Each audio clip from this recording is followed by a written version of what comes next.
And we are live. Excellent. So it is 12:06 and we are going to start the board meeting of the Vermont Community Broadband Board of November 15th. With us in person are Dan, Brian, and Laura is virtually. Hello, Laura. Holly is planning to be here. She's coming in a few minutes late. And then staff, we have Rob and Christine. So let's start with looking at the agenda. And are there any changes to the agenda? Okay. And if not, I'll take a motion to approve the agenda. Moved. Second. All those in favor say aye. Aye. Any opposed? The ayes have it. So we'll move over to approval of the minutes from the October 18th meeting, approval of the board minutes and modifications from September 28th and October 4th. Yeah, and let me explain those. Holly went through and made some clarifications on the September 28th and October 4th. On the September 28th minutes, there's Holly. Hi, guys, sorry. Hey, Holly. I attached,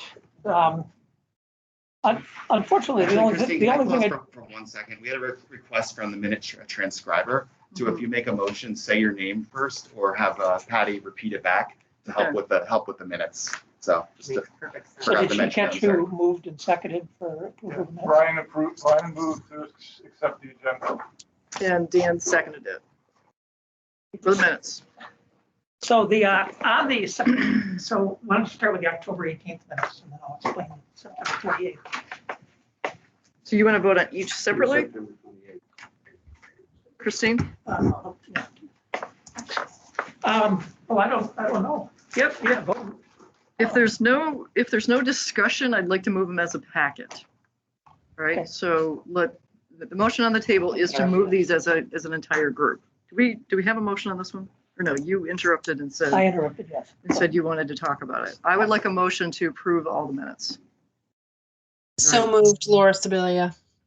Right, Dan Nelson. first made the motion and Laura seconded it. Any discussion? All those in favor, say aye. Aye. Any opposed? Okay, minutes are approved. Good job. Okay, next item is pre-construction grants. I'll turn that over to Christine to kick us off. Yeah, we've reviewed the grants. I think I'll have EC Fiber. Let me see what our recommendations were. AC Fiber. We asked for some clarifying questions for EC Fiber. Specifically, they were related to.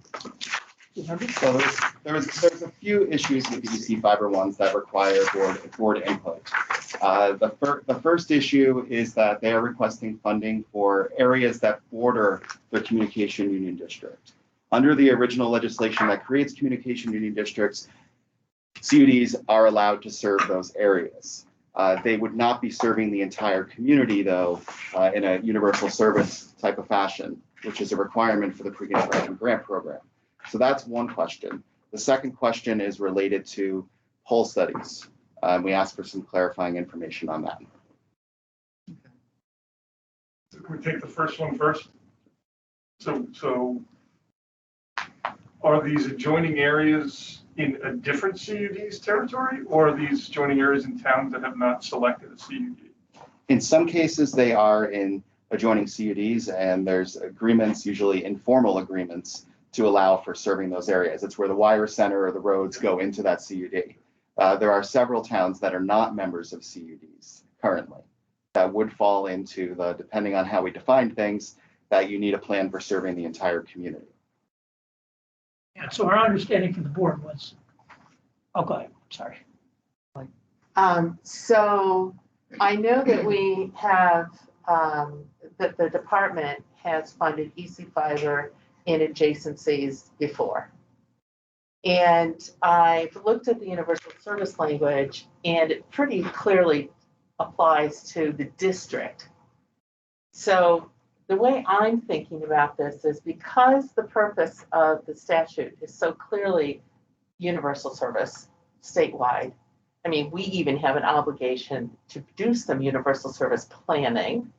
So I look at this as if there is a universal service plan for the district and a CUD wants to make an adjacency, that's like frosting on the cake.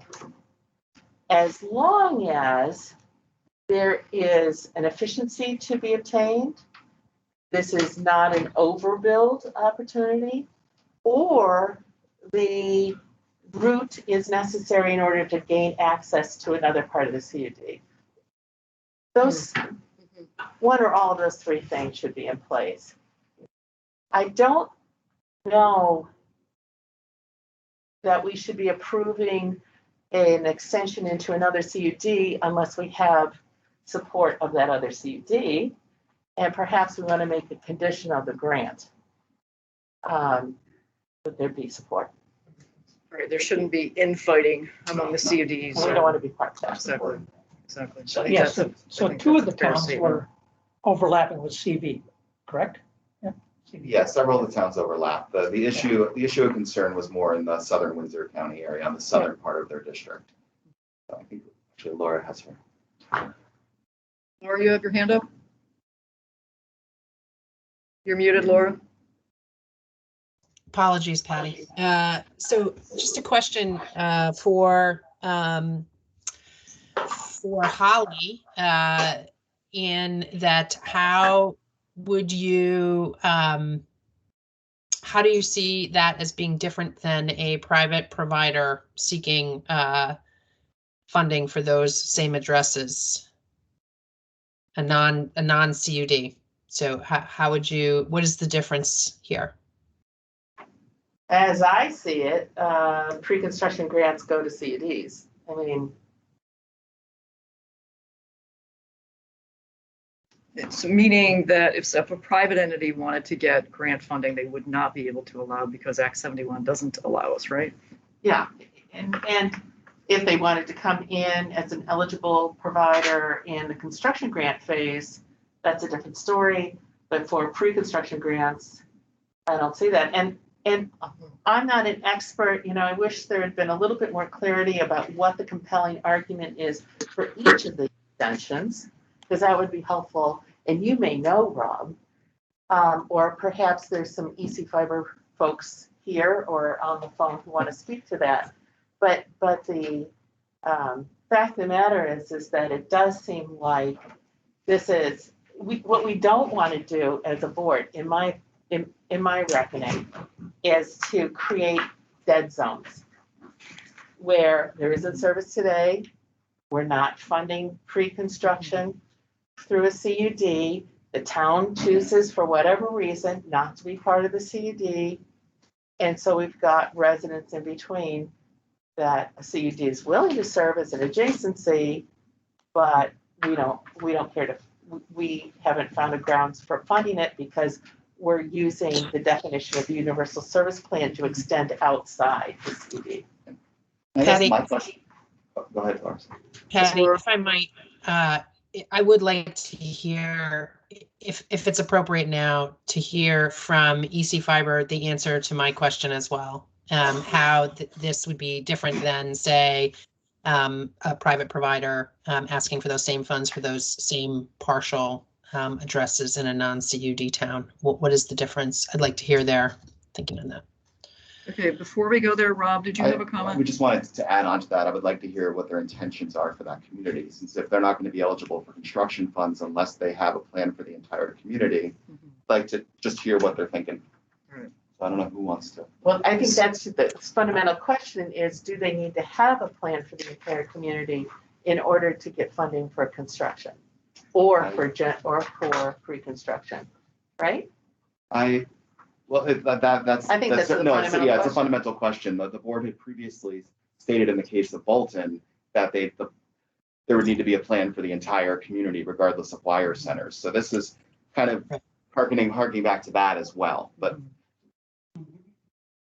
If it's a CUD town and the other CUD is permissibly going out of theirs into the other to help that out, that should show up in the resident CUD's universal service plan. Like that stretch is going to be covered by that other CUD. We have agreement, and that's what's going to happen. right? So that should show up there. That's not it's not a problem for those where there's an agreement with the CUD. Right. It's more of an issue when the town is not in a Yes, CUD. okay, got it. And isn't it the case that in the Bolton conversation, that was about Waitsville Valley Champlain Telecom, not a private provider, not a CUD? It was a but we're talking for construction grants. It's the same rules apply. But maybe we should Well, go here. Maybe we See if I should ever have stick it. to the pre-construction grant phase for now.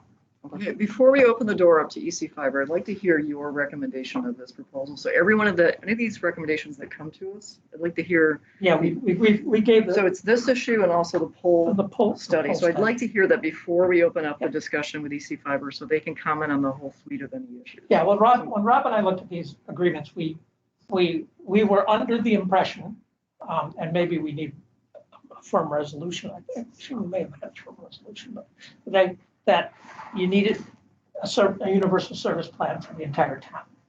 So we did not recommend approving it because of the adjacent town issue and that there weren't universal service plans available for those towns. This isn't the correct one that's in here.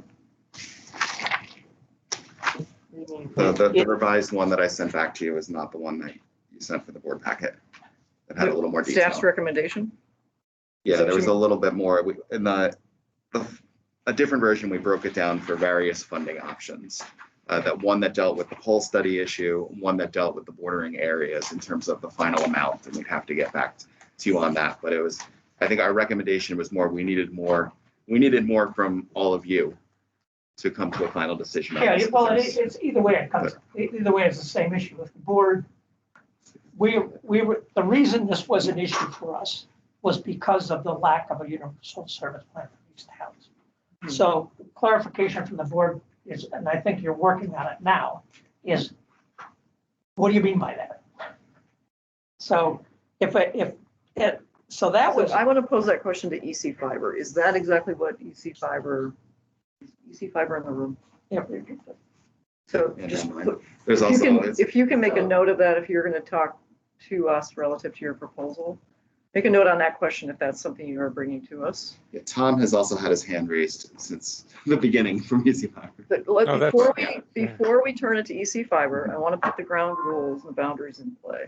The other question that you've raised is the poll study. The poll studies, right? Okay, frame that for us. Yeah. What Oh, your are we going to do concerns? both issues at once? Yeah, this is hard enough. This is hard enough, but Let's not commingle. please, I don't know. And if there's a right All right. order to take them, but let's not commingle just because it's EC Fiber. Let's ask EC Fiber one and then the other and just. All right, so the second thing that will be coming to you is the poll study issue. So I want to tee up what we're asking them. So when they start the dialogue, they've got the two items in their brain and their head, so they're prepared to talk to it. So I'm happy to break them into pieces. Is there anything else with the study that you folks, Christina, Rob, had concerns with? It's primarily those two. Those two issues. And, All right. and can we put on the record for the minutes what your recommendation with regard to this application is? I mean, I know you've told us. Well, we're not recommending approval till we get clarification from the board. And so this, I have notes here that you're recommending 2.38 million. That's not true. From the board packet. Conditional approval. Conditional approval. We Okay. said, yeah, But that, that's right.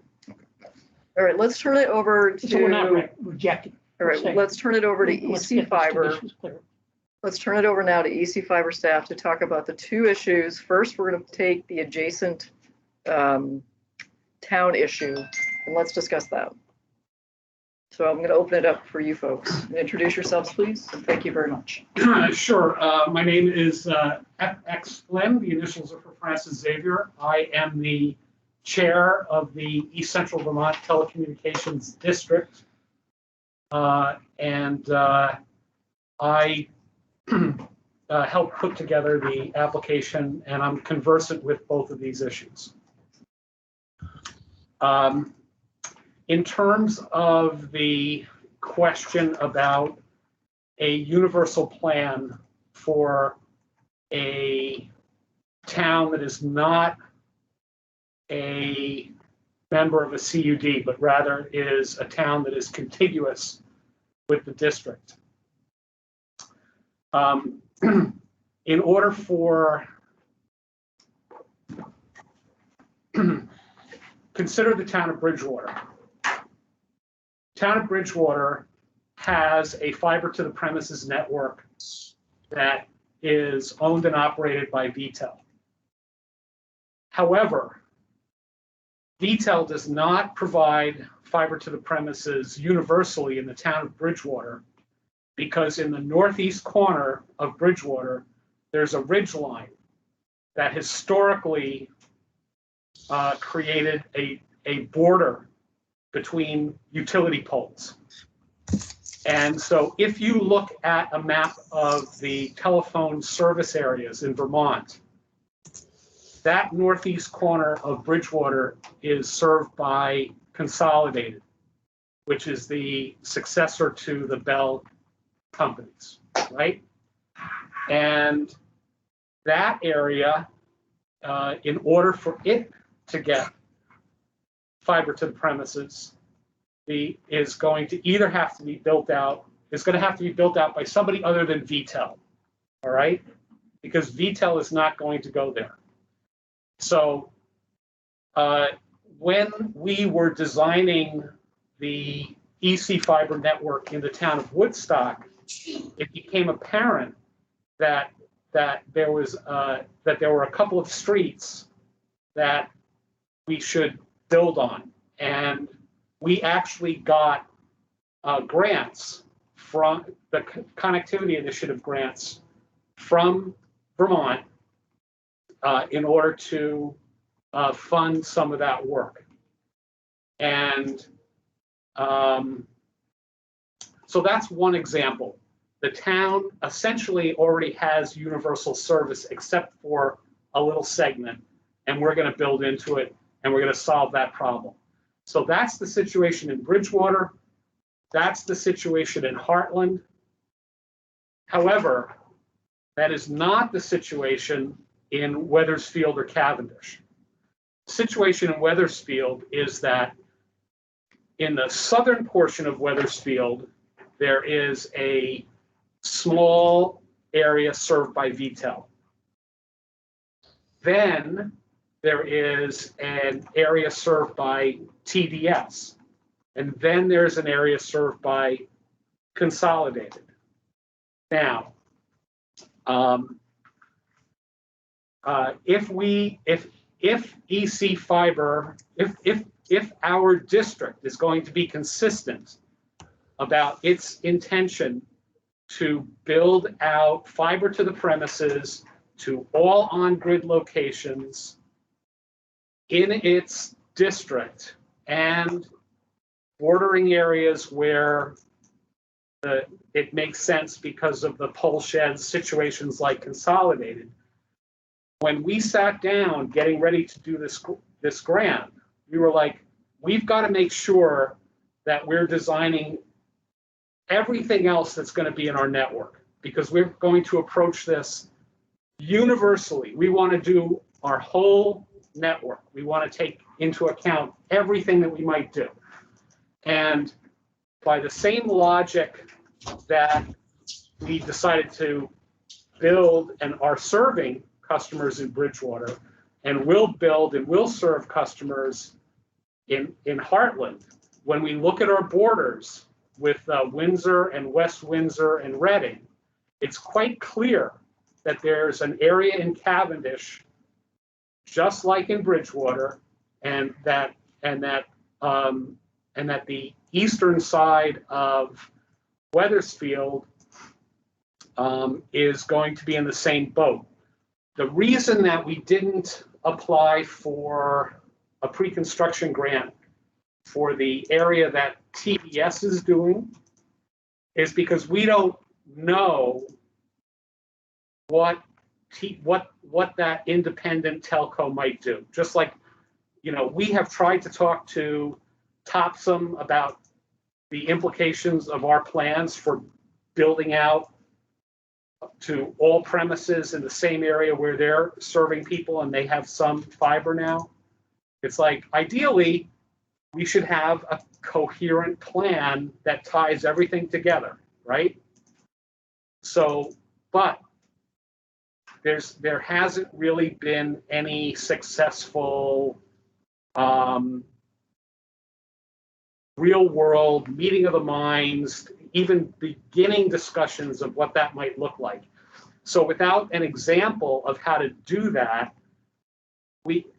I thought it would be best if we just held off on anything in the TDS area. But I will say that if you want a universal plan and you want EC Fiber to provide it for Wethersfield and Cavendish and Ludlow, and even Southern Plymouth, okay, which is TDS and not VTEL, then we could go back and add that into our calculations and come back, and we would tell you that the pre-construction grant that we would be looking for would be, something like 3.5 million, which is a little more than you've told us we should ask for. So that's another reason why we didn't include it now.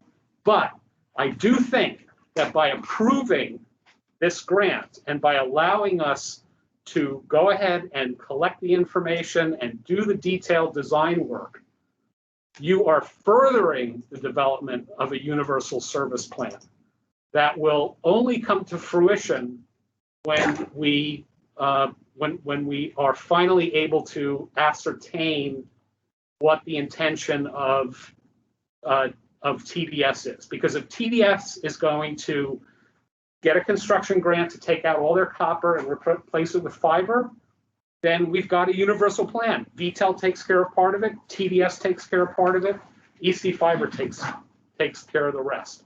So that's where we're coming from. Questions of the board? Laura Laura has her hand up. and there were other people from EC Fiber who wanted to speak. I think, I don't know. Let's take Laura's Should I question. go? Yep. So, thanks, Patty. FX, has EC Fiber had any conversations with Bridgewater or Heartland or Wethersfield or Cavendish towns about their willingness to join the CUD? I have not, but I know that Tom Kennedy and Rachel Scudder at the RPC down there have been talking to them. And it's just never come to a vote. However, I do believe that in order to get everybody off the dime and start making decisions and start accomplishing this grand plan for the state of Vermont, we've got to get this sorted out down there for those 4 or 5 towns.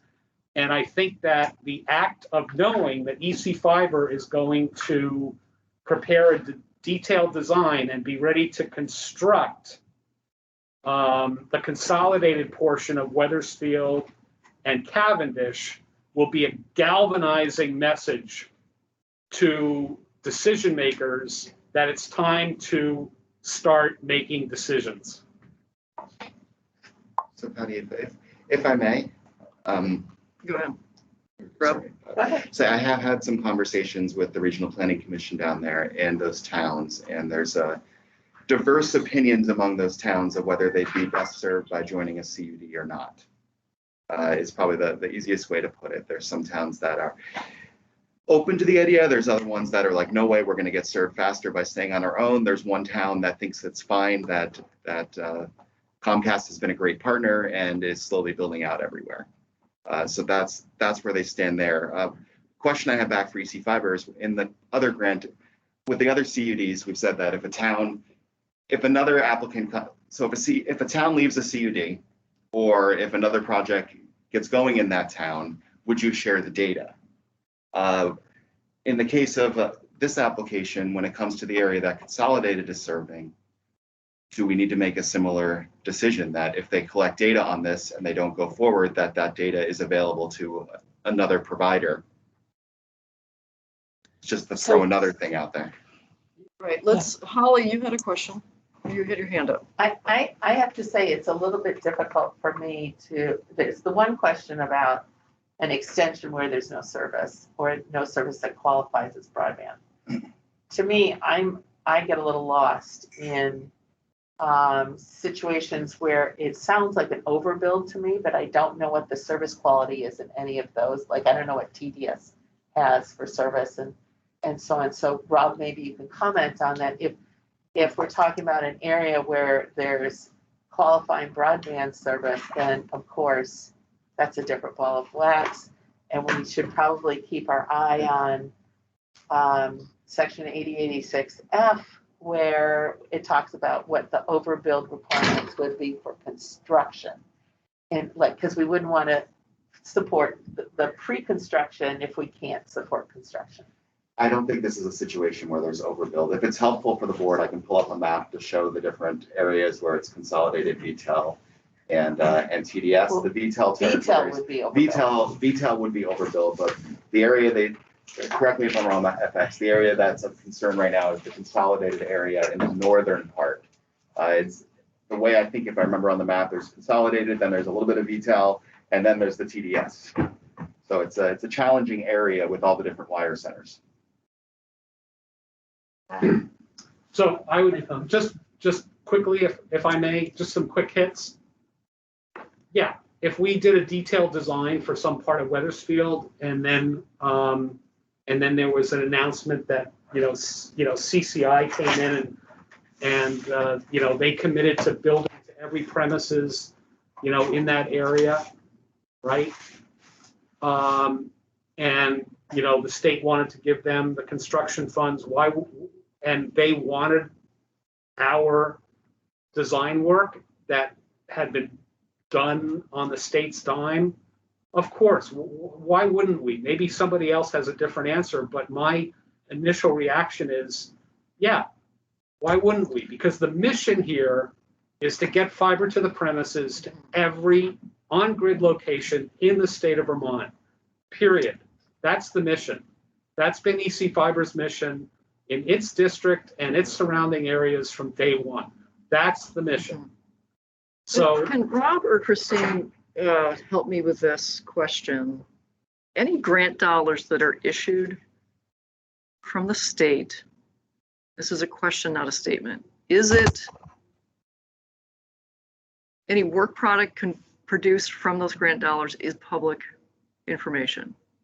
So I'm asking Rob and Christine to opine on this. Yeah, I think that's something we'd want a more formal opinion on before giving an answer. So I think there's some gray area.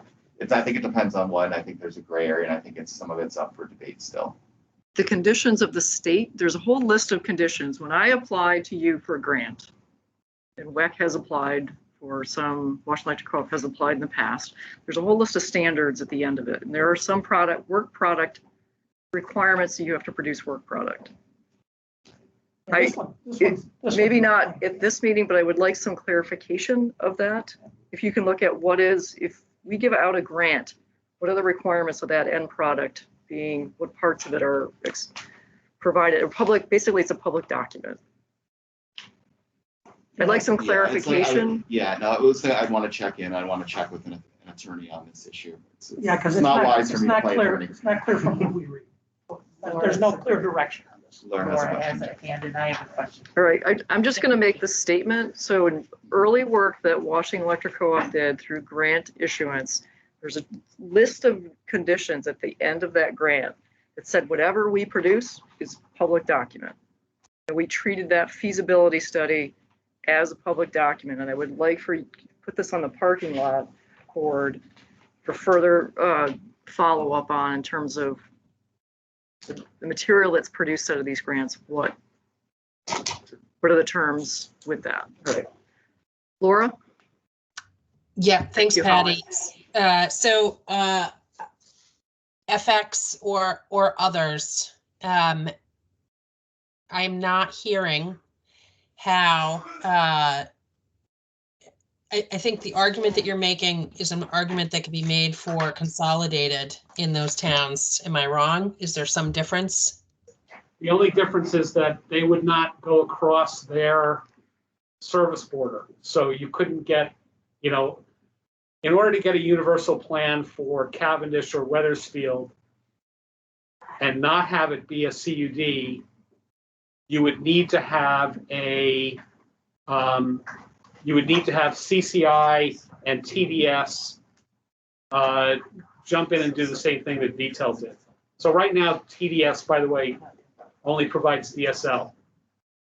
So, and then, and Consolidated in its part is only DSL.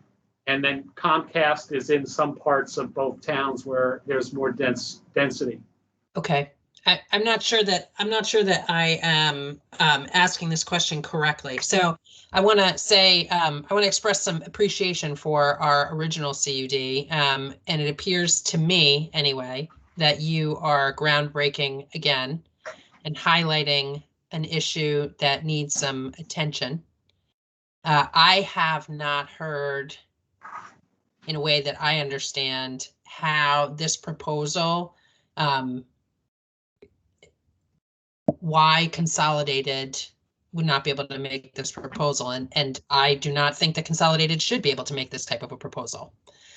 So either I'm missing some information, or we need to either get these folks into the CUD, or we need to find some means of allowing groups of citizens in towns that won't join CUDs to become part of a CUD. That's where I'm at. I'm looking to be convinced otherwise. I am big fans of your work. So that's where I'm at right now.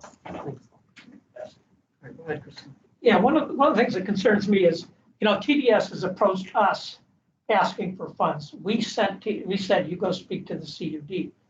I think this is an issue that is important because ultimately, if the CUDs don't have universal service plans for the towns, who's going to?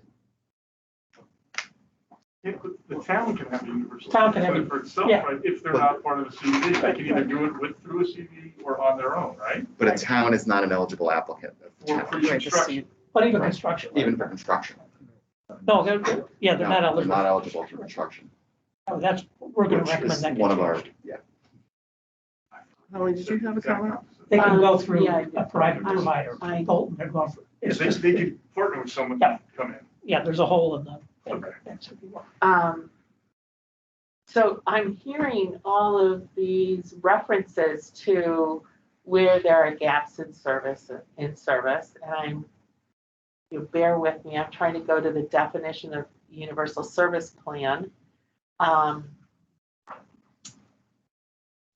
it really, the universal service plan in subsection 12 of 8082 states that plan means a plan for providing each unserved and underserved location in a communication union district or in a municipality that was not part of the communication union district prior to June 1. Access to the broadband service capable of speeds of 100 square. So to me, this is an opportunity to say, okay, EC Fiber, for a mission-based reason or for practical purposes or for what, I can't fill in the why. Okay, but EC Fiber sees a place where there is no universal service plan that applies to unserved and underserved locations in a municipality that's not part of their communications union district. And as long as they have a universal service plan for their district, I don't see the harm in saying, yes, they are inventing essentially a universal service plan for this extension. And to me, their universal service plan is literally, there's not a provider there providing service. And our route makes sense. As long as they can make the business case for it. I think that's what you're saying, yes? Yeah, that's exactly what I'm saying.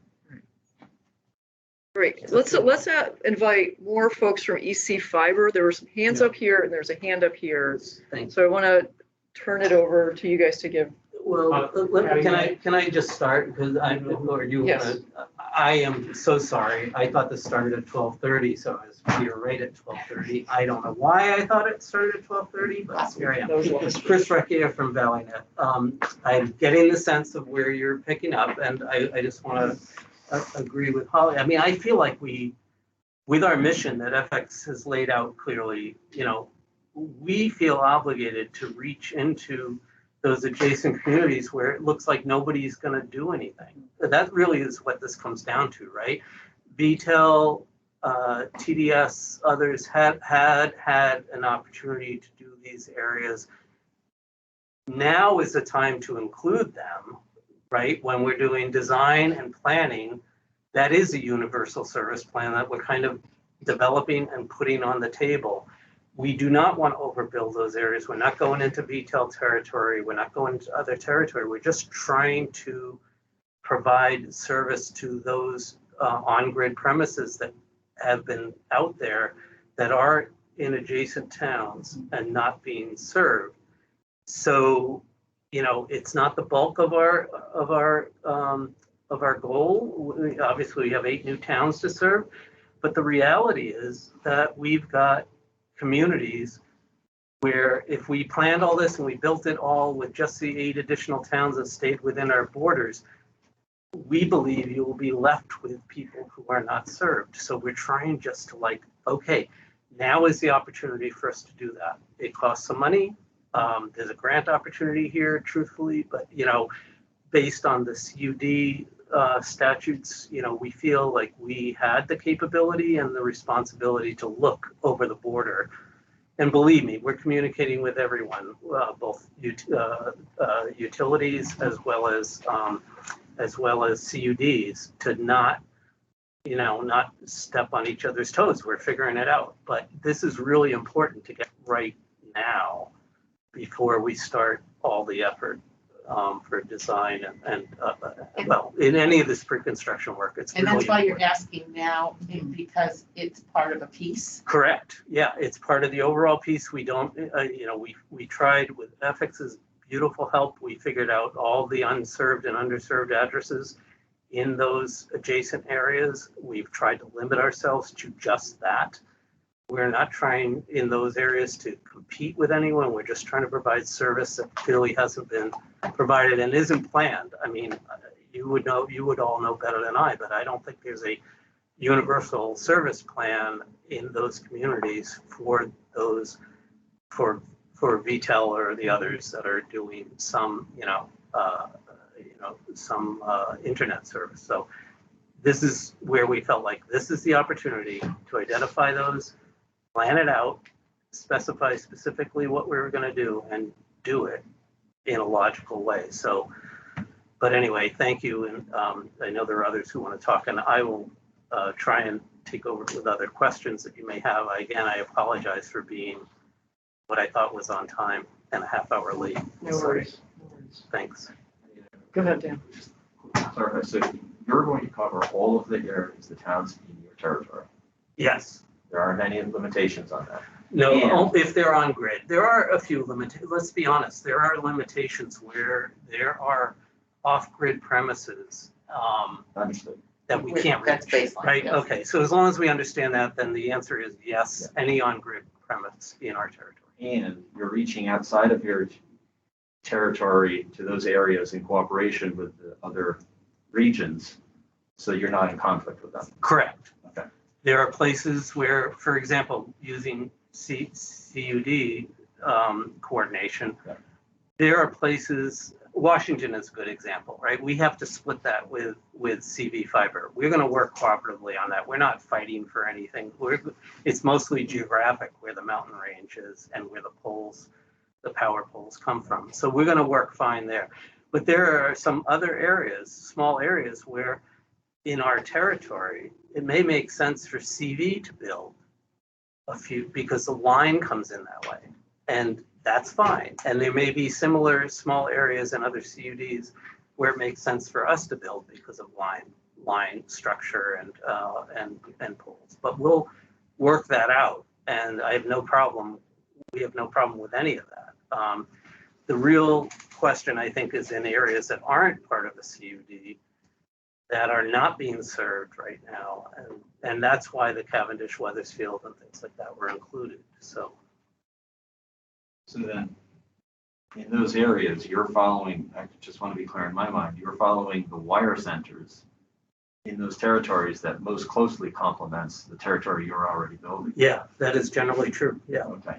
And like a ridge line where you've got 3 providers in a community and you're on the edge so you can reach that side of the ridge line. I don't know what we have to say about those communities that they're not a member of any other, they're not a member of a CUD, they're not working with their incumbents. And you guys you said that you hadn't talked to TDS about their build-out plans. Well, we started conversations with them, but I won't say that they've been forthcoming with their build-out plans. So I don't. Yeah, that's it. They haven't, they've had a major staff change too. That is the area that makes me nervous. Their broadband person just went to consolidation. But if I may, understand that even if TDS were going to go ahead and do it, there would still be this chunk up in Cavendish on the border of Reading that they would not build to because that's not their telephone area. Well, whose is that? CCI. Okay, so Weathersfield has 3 different telcos, right? It's got VTEL in the south, TDS in the west and north, and CCI on the east and north. So how do you get, even if TDS were here saying, can't wait to do it, you'd still have a hole. Madam Chair, Yes. I'd like to respond to Dan's inquiry through the reference in Title 30 to the powers of the CUDs, because at 3054 subsection 8, it says that districts could provide communication service for its district members, blah, blah, blah, blah, blah, blah, blah, blah, blah. And then it says,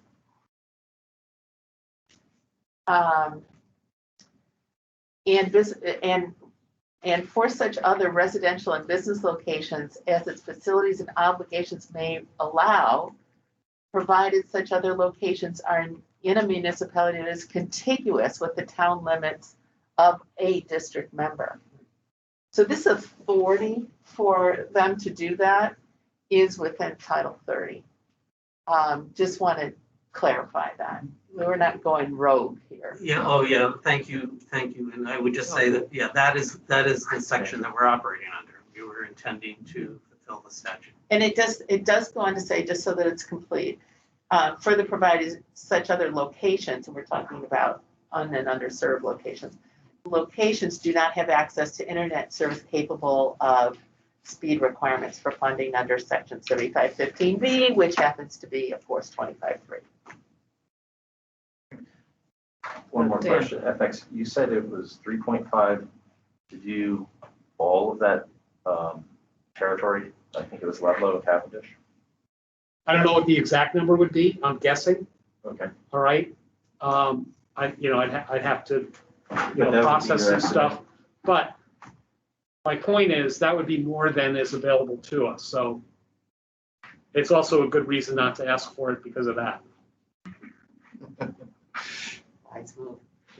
Yeah, what I foresee happening is that if you say yes to this, then I think when TDS understands that they're going to be alone, the only part of that area that's not providing fiber to the premises, there'll be some movement. And whether the movement is them coming here or the town saying, wait a second, let's just join EC Fiber.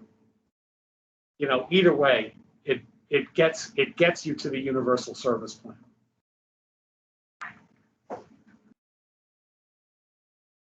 It still leaves a hole in accountability short term, right? So In a what town- sense? A town like that, so from an accountability standpoint, we can hold a CUD accountable to a universal service commitment, right, through the funding process. Right. Which is great, no problem there. Yep. You guys are looking to extend beyond your borders, which is also great. Thank you for doing that.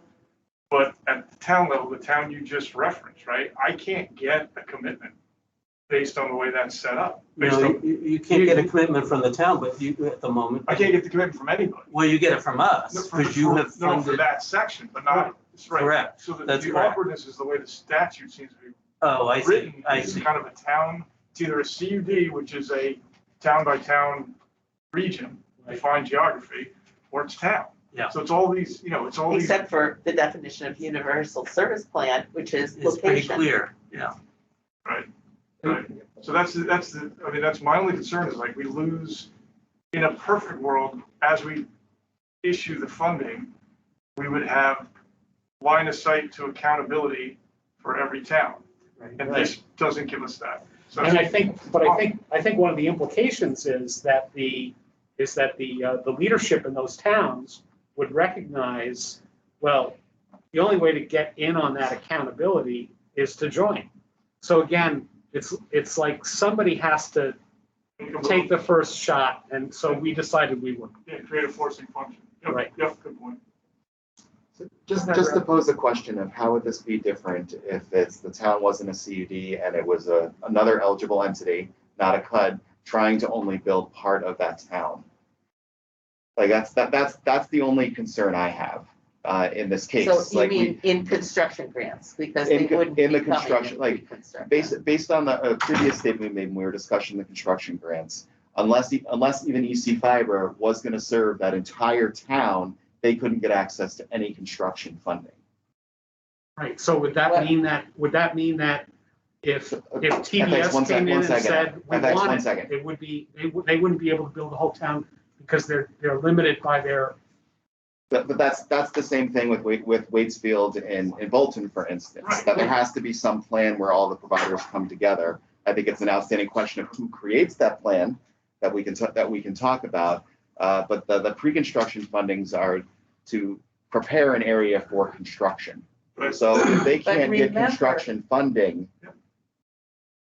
it's So I complicated want- and it's a Rob- legislative issue. Rob, I want you to remember, this is going to help, that a universal service plan is on a location by location basis. It isn't about a whole town. There's nothing in the statute definition that talks about whole town coverage. So then why are Is we that- hung up on this? So that's true. I don't. Like, Yes, feel like I think well, Laura has something to say. Well, it's the way the statute is written. Yeah, Which statute, though? we're just, Rob and I were just operating under previous board policy positions. Right. Laura, Laura, I do you know have the a goal comment? is to have town by town coverage. Laura, can you chime in here? Yeah, I mean, a CUD is created by whole municipalities joining together. And so in the language that created CUDs, yes, they have the authority to provide service in towns that are not part of their CUD, which is what I think Holly is referencing. But CUDs are joined and have accountability to the public, which is a big part of Act 71. It is making sure we have some accountability, that we begin to have accountability. So yes, CUDs are whole municipalities joining by act of their governing board, and a universal service plan provides unserved and underserved locations in a communications union district, which a communications union district are whole towns, or in a municipality that was not part of a group of whole towns, a communications union district, prior to June. So I don't think I don't think the universal service plan, you have me halfway there, Holly, on that piece, but the CUDs are not made up of partial towns. And there's no Nobody is accountability saying for that. partial No, at least please don't attribute that to me, Laura. That is not, CUDs are towns brought together. They have definite boundaries. And we're only talking about, can they go over the boundaries to Right. serve locations that happen to be within towns that are not part of the district? Yeah, and I still have the question of, do I mean, are we asking for legal trouble? That's what I'm wondering about here. You know, I mean, so how do we say that Consolidated does not have the ability to come in? I'm just thinking about this. Who's eligible to come in for funds for those addresses? So If they came together with a CUD, they could. They could come in for construction funds, am I not correct? Or if a non-CUD. They If they can. came with a CUD. Well, they That's the could, part, as long that's as the they part where Rob and I are working with struggling with. TDS to cover that other area. Okay. It's a university, yeah, it's still. If that town grabbed CCI, TDF, and EC Fiber Right. and got commitments from everybody, even if they weren't on the same timeline, and said, this is our universal service plan and these are our operators, that, like, we're good, We'd hear that. right? I have a different question on this application altogether. And Well, Laura. before we go to that, can we close on this? Because Rob and I are struggling with this because we have two towns that have come to us separately that aren't having universal service plans for the same reason. And we've told them, For the same reason, they But have they're the not- same reasons? they're, well, Wire, it's wire centers. the wire Wire centers, centers. they don't cover the wires. Different So there's certain wires. parts that belong to the wire center, well, we can't serve that. And we're saying to them, our advice to them is, well, go figure that out because you're not gonna get a grant, a construction grant, if you don't have a universal service plan for the entire town. I mean, I don't mind the board. I guess what I'd like is a resolution on this because we need to be able to provide these towns with directions. Yeah, I just worry if universal service plan is defined as just by location, then you could literally ask for a grant for a one location universal service plan, right? That seems pretty dangerous. And if you had an unserved location and it was the last and only one, What if it's just one of 100, but you're just gonna go get that one? If well, I've got a universal that service plan for wouldn't meet that the other location. criteria of the grant of being efficient and effective, right? Oh, I don't know. But we're gonna get into this hair splitting, right? And so you're either holding towns accountable or So- by proxy CUDs for a universal service plan, or you're not. And if you allow them to break it into locations and get away from that border concept, that might be fine, but let's just be very intentional about it. I'm just looking at the language that defines universal service and it says, or in a municipality that was not part of a communications union district. For each unserved and underserved location in a municipality that was not part of a unit, you could, if you break it up and you make the, oh, my grammar's leaving me here, but if you make that qualifier apply to both sections of that sentence, you could say, okay, you need to have providing each unserved and underserved location in municipal, in a communication union district or in a municipality. Each, okay? Each in a municipality is where the interpretation has gone. And I'm sitting here going, that just flies in the face of the purpose of getting coverage to everyone when we're sitting there with these practical problems that are never going to be solved by any one entity for the whole time.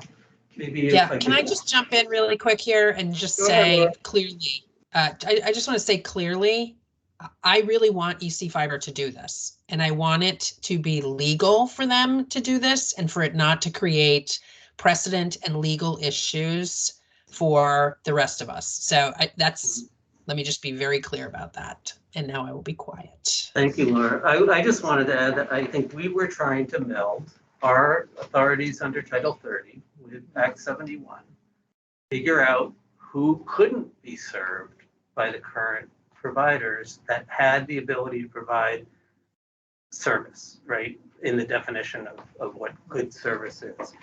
And we drew the boundaries there, reached out to those places, identified those locations and thought, now is the only opportunity to include those.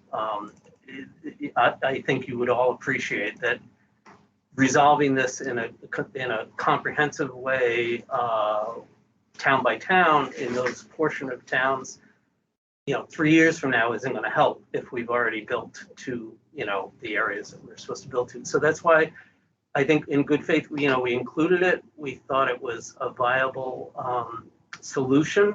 We don't think we're competing with anybody because nobody has chosen to build those areas. And it's quite simply filling in the gaps. We're not going any further. So I don't know if that's helpful. But Right, that was the question I have in my head. Who do we go afoul with by allowing you to do that? Do we piss off TDS just to be blunt? Nobody, I mean, Commercial providers. yeah, it was their business decision as to where they wanted to go and when. But they who wanted do to you go. hold responsible for having a universal service plan for each and every location in the town? Who will be that entity? I don't, I think that's an issue with a policy issue. Whoever wants to If- access if I may- public funds.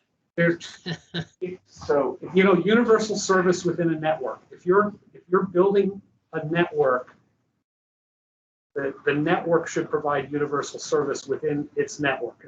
And so, you know, what we're putting on the table here is, we're applying for a pre-construction grant for the balance of our network. We've got a significant portion of our network built.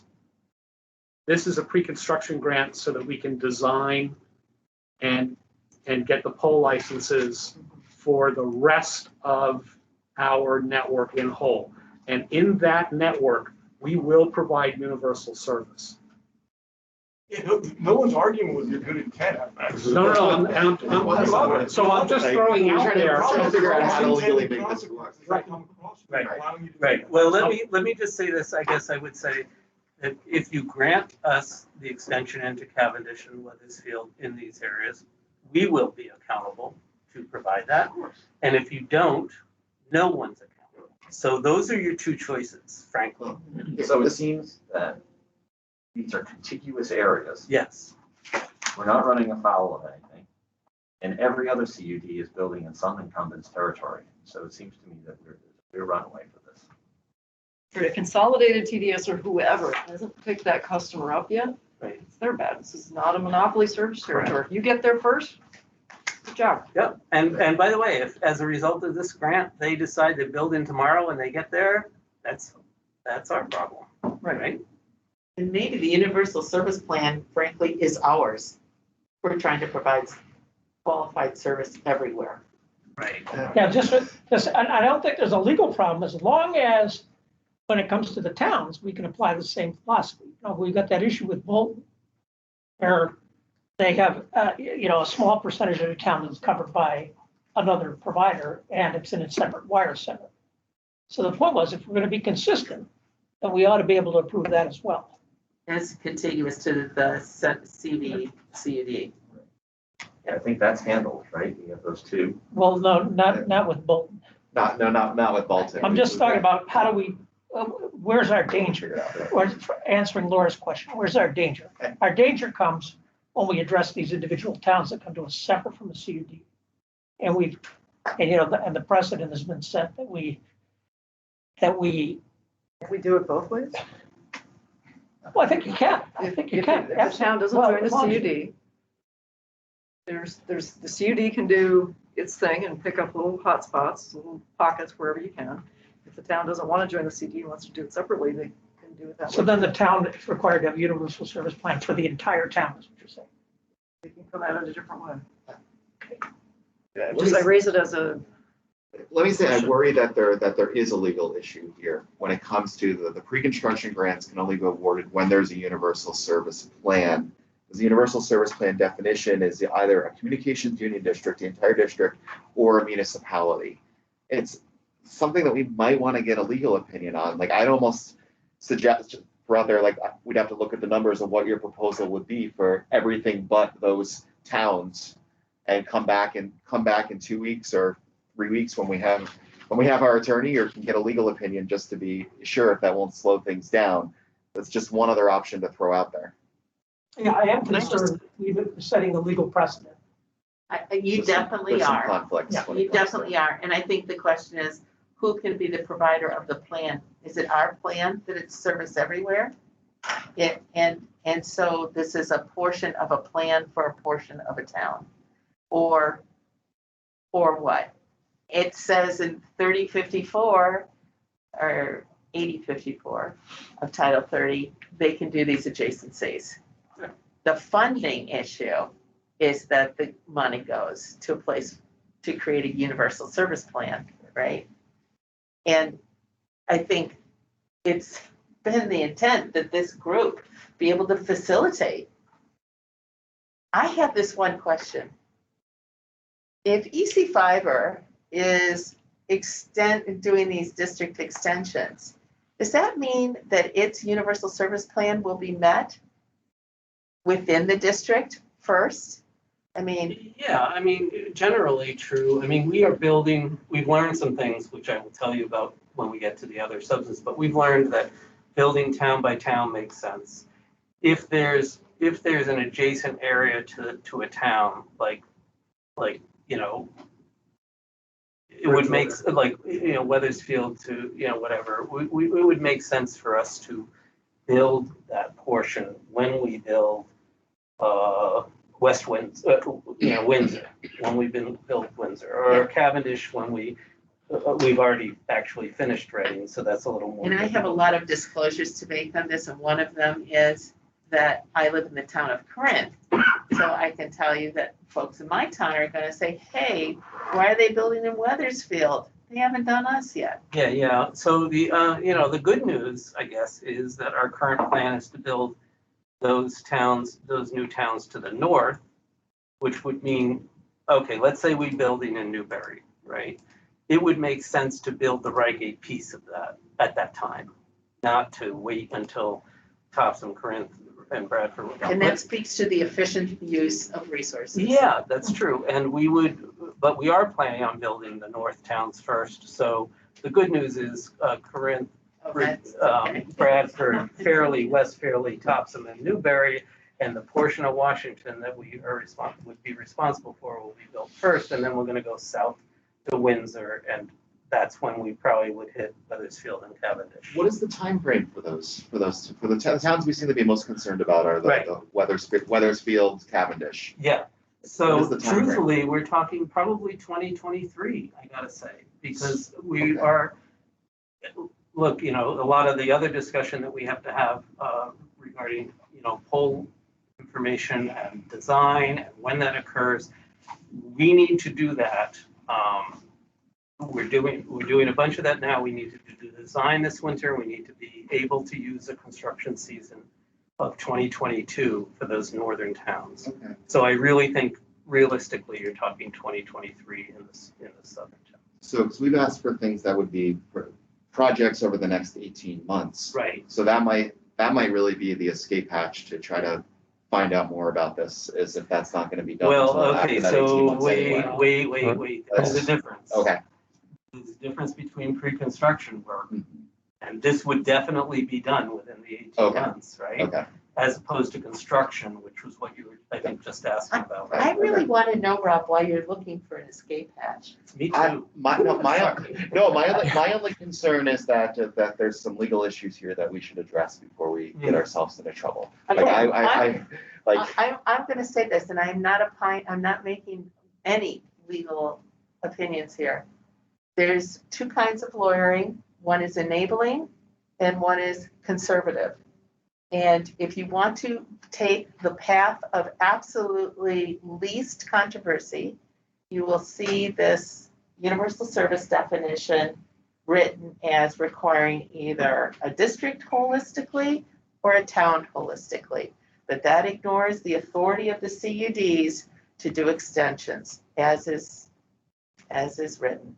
So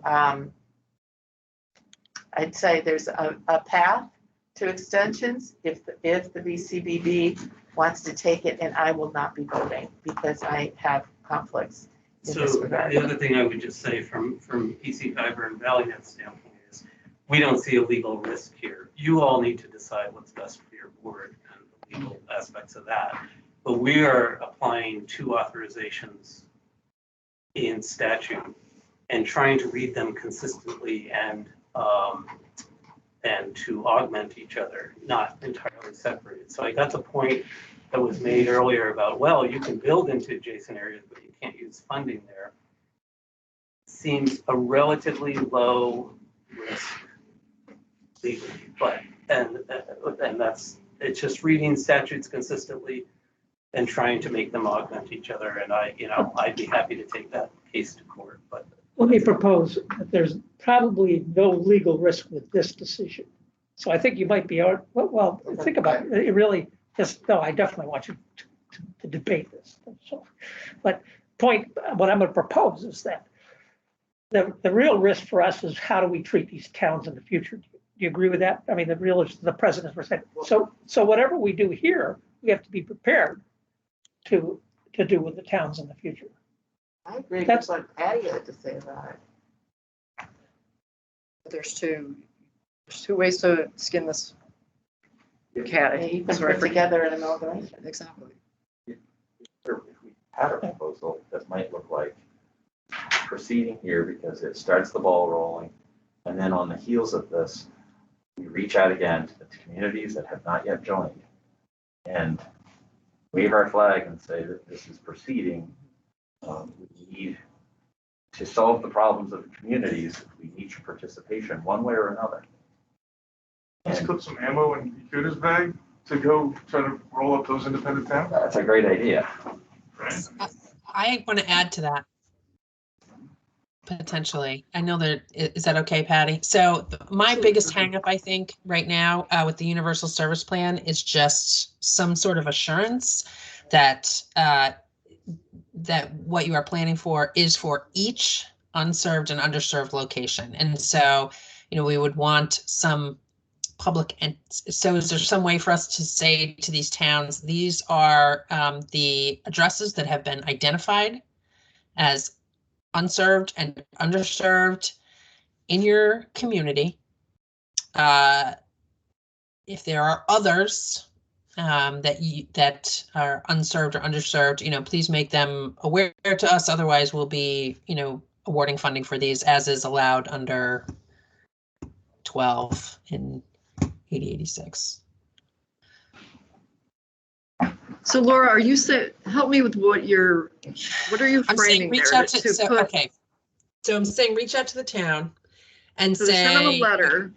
Send them a letter stating these are the unserved and underserved. Say we can award, type what the pieces that under Title 30, under how CUDs are able to do this. Under Act 71, we are also able to, even though your town has not requested to award these, as long as each of the unserved and underserved locations are going to be are planned for. We believe they have been. Here they are. If there are addresses that are not included on this list that are underserved or unserved, please reach out to us by XYZ. Otherwise, we will be providing the funding for. I mean, is that addresses. our job to do? I don't know I if it raised is or that not, as, but is that our role? Yeah. I don't know if that's our job or not, but I'm looking for a solution. The only hang up that I have is how do we know? So what public entity is saying yes, that represents those people in that town, that all these unserved and underserved addresses in this town are included? So normally it would be delegate from that town, that the town would have authorized someone to speak on their behalf to say, to come up to participate in this plan. So how do we know that? I'm looking for a way to say yes. So I'm just talking through this. How do you know, FX, how do you know that these are all the unserved and underserved? I'd like to defer to Irv Tomei, my predecessor. If the letter to the town doesn't come from the board, could it come from EC Fiber?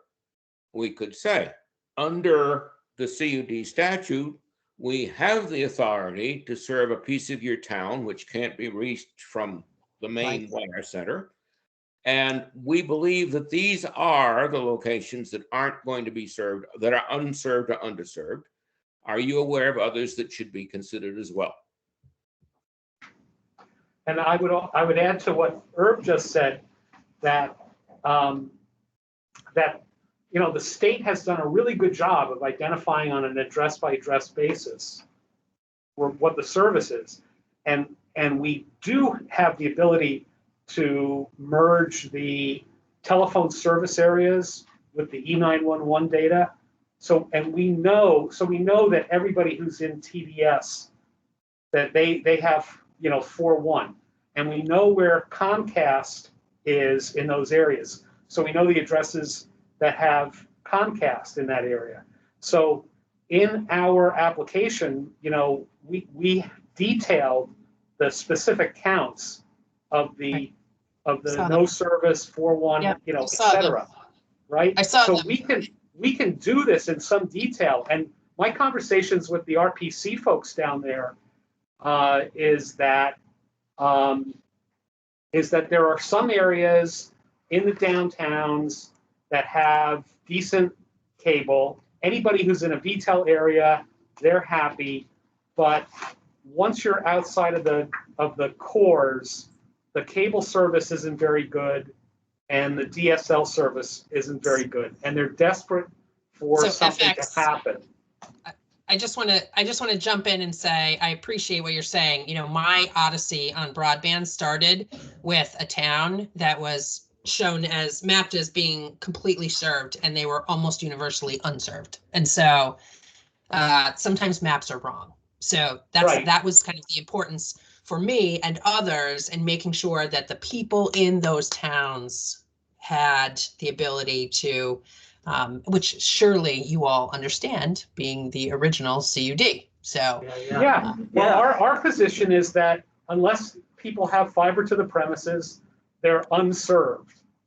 That we've got to get that in place. So that may be more stringent than your definition, but that's our definition. And Laura, you're right. I think that when we started this, of course, we had places that were supposedly served at 4.1, but the contract from the provider was up to 4.1, not 4.1. And I've been on 4.1 for 3 years. I just got DC fiber finally. Thank God, my job is paying off.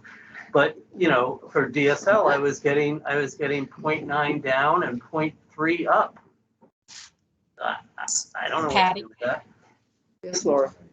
So, Madam Chair, sorry for having crazy timing too and being out of sync with the room, but I'm not sure if Irv was making a proposal, because if he was, I found it agreeable and it would move me off the dime and I'd be ready to vote. We should make the motion then, EC Fiber can do this on their own, right? This has nothing to do with us. Yeah. unless you want to make it a contingency of the approval of a grant. This is pre-construction, not construction, so I think I So- am with you. To me, again, there's multiple solutions. It's not CUD or nothing. It's CUD picks up these strands, go for it. Yeah. Let me finish. Yep. Sorry. And if towns aren't served and later on want to come at the apple, they can come around a different way. So And if EC Fiber's built out a portion of an independent town already, or has plans to, and the town comes in with an updated plan that says EC Fiber's taking care of that section. exactly, That's great. exactly, Great. Awesome. exactly. But I mean, if you want us to follow up on our suggestion and, commit to writing to towns to make sure that there aren't addresses we're missing, we're happy to If do you would that. do that out of the kindness of your Yeah, heart, we and would. communication, that would be awesome. We would. Exactly. I would And also love to see supplement what your the grant cost would be. application. Yeah, I would also love to see what the pre-construction costs would be if you were serving the entire town. I think that would be helpful for them. Okay. For not a example. problem. Right. I think if you don't mind, if I can understand that, obviously we left some room here in the estimate. I would want that to be a separate application because I don't want to hold this up. That's Of course, yeah, Okay, of course. thank I'm just thinking- Okay, I'm just thinking. cool. Before we vote on this, we have the other issue to deal with, which is the poll study. Right. And it is 120.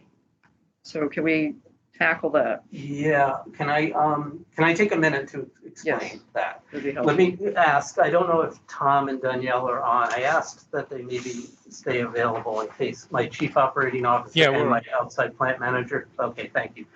Not sure I need you yet, but it's good to know you're there. All right, so I know that this is, Christine and I have talked about this, and I know from your all utility background, many of you have this, and you know what your poles are, and you know how that affects your distribution and your customers. But with due respect, there are a lot of gaps in that information. We have proven it over the years, even when we have gone out and surveyed poles, that and we do a write out only of those surveyed poles, we find mistakes. And those mistakes have proven to us that it's important to do this work right up front, so that, because when we hit those mistakes, be it thinking that a pole line is connected and it's not, or that there are telephone-only poles still, and those may be more suitable to do our design to than going through an easement at my house specifically. The GMP goes through the field and an easement. Telephone only goes right up the road, putting it on the telephone only. We need those options in the consideration of the design. If you wait until a ride out, then you don't get that level of detail to do the design.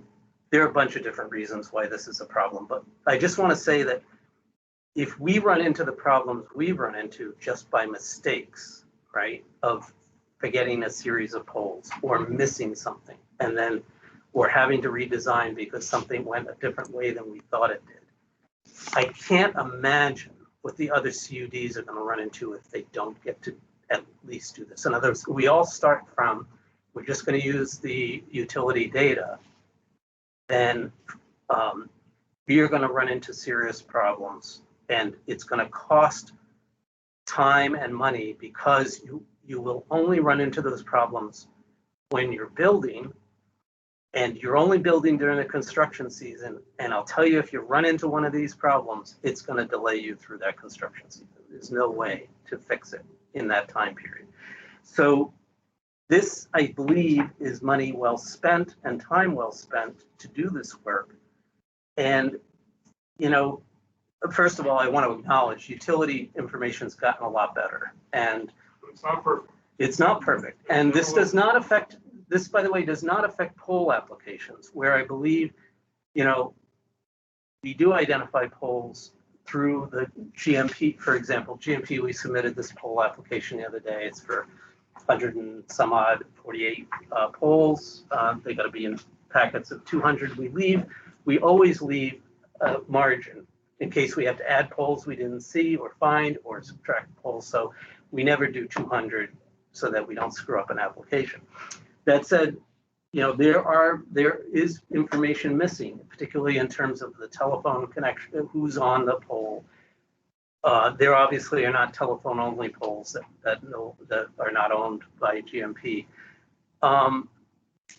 It is really, I'm saying this more for the other CUDs than us, because we're so far along, but please learn from our mistakes. Please understand that this is a critical path, that if you want to keep things moving, you can't afford to have a design based on something that is not what you thought it was going to be. And you got to do the design well before you're doing the ride out. By the way, the ride out people are not they're not designers. They're not the people that are looking at this to see whether the design makes sense, even if you have the design in front of you. They are people that are specifically there to look and see, is it safe to attach to this pole? Or does the pole need to be changed out? Or does make ready need to be done? They have no idea which way we're coming in and what the intent of using that pole is. I'm trying to think of other reasons that, that Chris, are affecting yes, this. Yeah, this is, Tom, guys, this is Tom Cecile from ValleyNet. our Chief Operating Officer. I should have said. I just want to make the point that we do this with the towns that we're using our bonding funds. It's not as if we're suddenly asking for a grant application to do something different from what we've done in the past. This is our standard operating procedure. Good point. And if anything, we've become more adamant about it. We hired a better company that is delivering even more information, and the reaction from our design company, Fibersmith, who's been consistent with us for many years, they are thrilled with the information. Design will be done faster. and that they're very pleased with the new relationship. So this is our standard operating procedure, which we will continue to do. It's a really good point. In other words, we're Can I not answer- asking because can I the money interrupt happens you, to be available. Sure. Chris, just briefly, thank you very much. For Christine and Rob, you have noted that EC Fiber is requesting 468,000 of poll studies. Is this all the poll studies in the request, or is this a subset? Is this Your recommendation was, It's the whole amount. it's the whole Yeah, enchilada. yeah, and this is really my point, not Rob's, so I'll take that one. Do you still hold to this reduction, or have you Well- changed your mind? Are you thinking at all? Yeah, I guess you made a powerful argument, that's for sure. I just have one question. Yeah. What does the role, I think there might be a different design philosophy, because when I talk to another design group, another CUDD, and they say, oh, no, we do that as part of the design process. This may be, I'm not falling on the sword on this one. Yeah, okay, let me. I just wanted to, before you Yeah. go, I just wanted to point out, CV, you, in your notes, you've said you wanted to discount the request by 461,000. Right. Change, Yep. because CV Fiber has full data. I just want to point out, CV Fiber is to the north of EC Fiber. It's a different, No, GMP, it should say GMP. GMP, it should have said GMP. And, a lot of these new You have- towns frankly are wet. you've And- referenced the CV Fiber, that CV Fiber has poll data. I don't know why that's in there. Okay. Maybe you just confused me, because I'm like, that's a different, Have been Animal. related to our request, because we're exchanging. No, that should say GMP. at the very bottom, Let me see. your It notes. says wet data is being collected by CD Fiber. as part So of- CV Fiber. Oh, is- yeah, that's another story. Yeah. CV Fiber is doing a poll study, Yeah. but they're north of EC Fiber. It's a different town. So to me, I didn't understand No, that this. was, yeah, no. So I'm going to put it to you. Do you change your mind on this one? Yeah, I do change my mind. We're good. Good, thank you very much. You are. Thank you, Tom and Danielle. All right. Are we ready to vote? And what's the number we're voting on? I'd like to say that I'm going to abstain. Okay. I've been a past member of EC Fiber, a delegate from the town of Corinth. They referenced equal access to broadband. I happen to be the chair of the board of that organization for meeting their affordability criteria. And I just know and like them all too much to be voting on their application. All right, so Holly is going to abstain. I just want to be clear what we are going to vote on. This application, we're seeking a total of 2.841830. Is that correct? Yes. All right, I'm going to make a, 2841130. I'm going to make a motion 284. that we approve EC Fiber's pre-construction grant in the amount of $2,841,830. Is there a second? All right, Dan has seconded. Patty Richards made the motion. Dan Nelson has seconded it. Is there any further discussion? All right, Holly's abstaining for the vote. All those in favor say aye. Aye. Any Aye. opposed? The motion carries. Congratulations. Thank you all very Thank you much. so much. And thank you for the service to the rest of the CUDs too. This is very exciting. Good luck. Thanks. Go get 'em. Thank you. Okay, thank you. We'll go get them. Thanks. Thanks, guys. I get that letter going to Weathersfield. Yes, you have. Please do come back with estimates for I will. the rest. Yeah, we will do All right. that. No worries. Where we were going. Here's, you have to stay there for 30 minutes. Exactly. I'm happy to do that, actually, if I really do need to. I can stand in the corner and face the corner. I'm Oh, I like familiar with that. this room, and I've done that before. My staff has put me in the. Thank you, guys, and again, sorry you. for being late. No worries. Thank you all. Thank you for all your hard work. The All last meeting was after the press conference, and the press conference. right, are we ready for Lamoille FiberNet? That could be. Yes. Yeah, I got confused too. Okay, well, thank you. All right, all Christine. so much. And Rob, do you want to tee this one up? Your recommendation? Sure. So we once again had some questions and wanted feedback from the applicant on some of their capital expenses. But I put, and it's, according to the recommendation, this recommendation may be revised depending on answers provided by the applicant. But at this point, we are recommending funding in the amount of $313,885 to Lamoille FiberNet for general, administrative, and personnel be approved.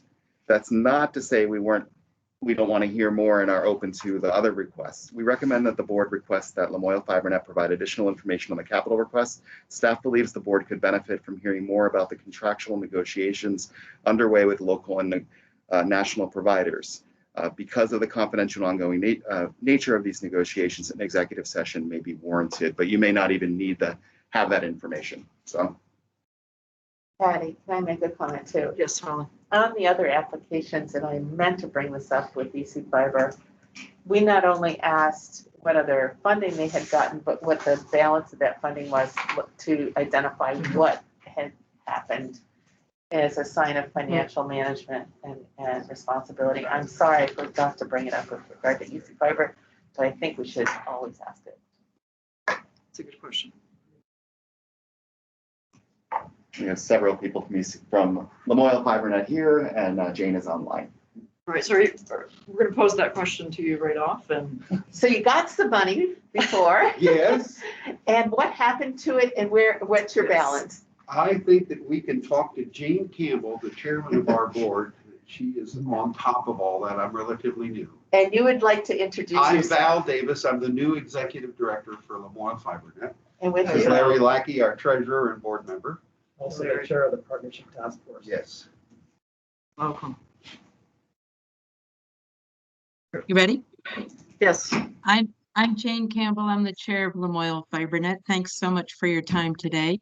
To answer your question about the grants, we had a $20,000 grant from the Vermont Community Foundation that was unrestricted. We have used that. We have a $10,000 grant from the Vermont Community Foundation that I don't think got in your packet. I apologize for that. We have not touched that one yet. After we submitted our pre-construction grant, we were fortunate enough to work with LCPC and get a grant from USDA RBDG. By the end of this year, December 31st, 2021, we anticipate that we will have used up $30,000 of that $41,000 of supports. $7,500 of that support is in kind from LCPC for the total grant, and $3,500 was cash from LEDC.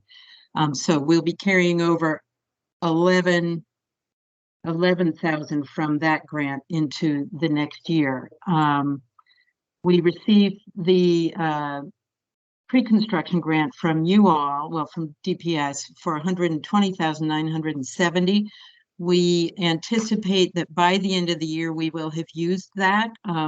The delay in our timetable, and I've submitted an amendment to Rob for that grant.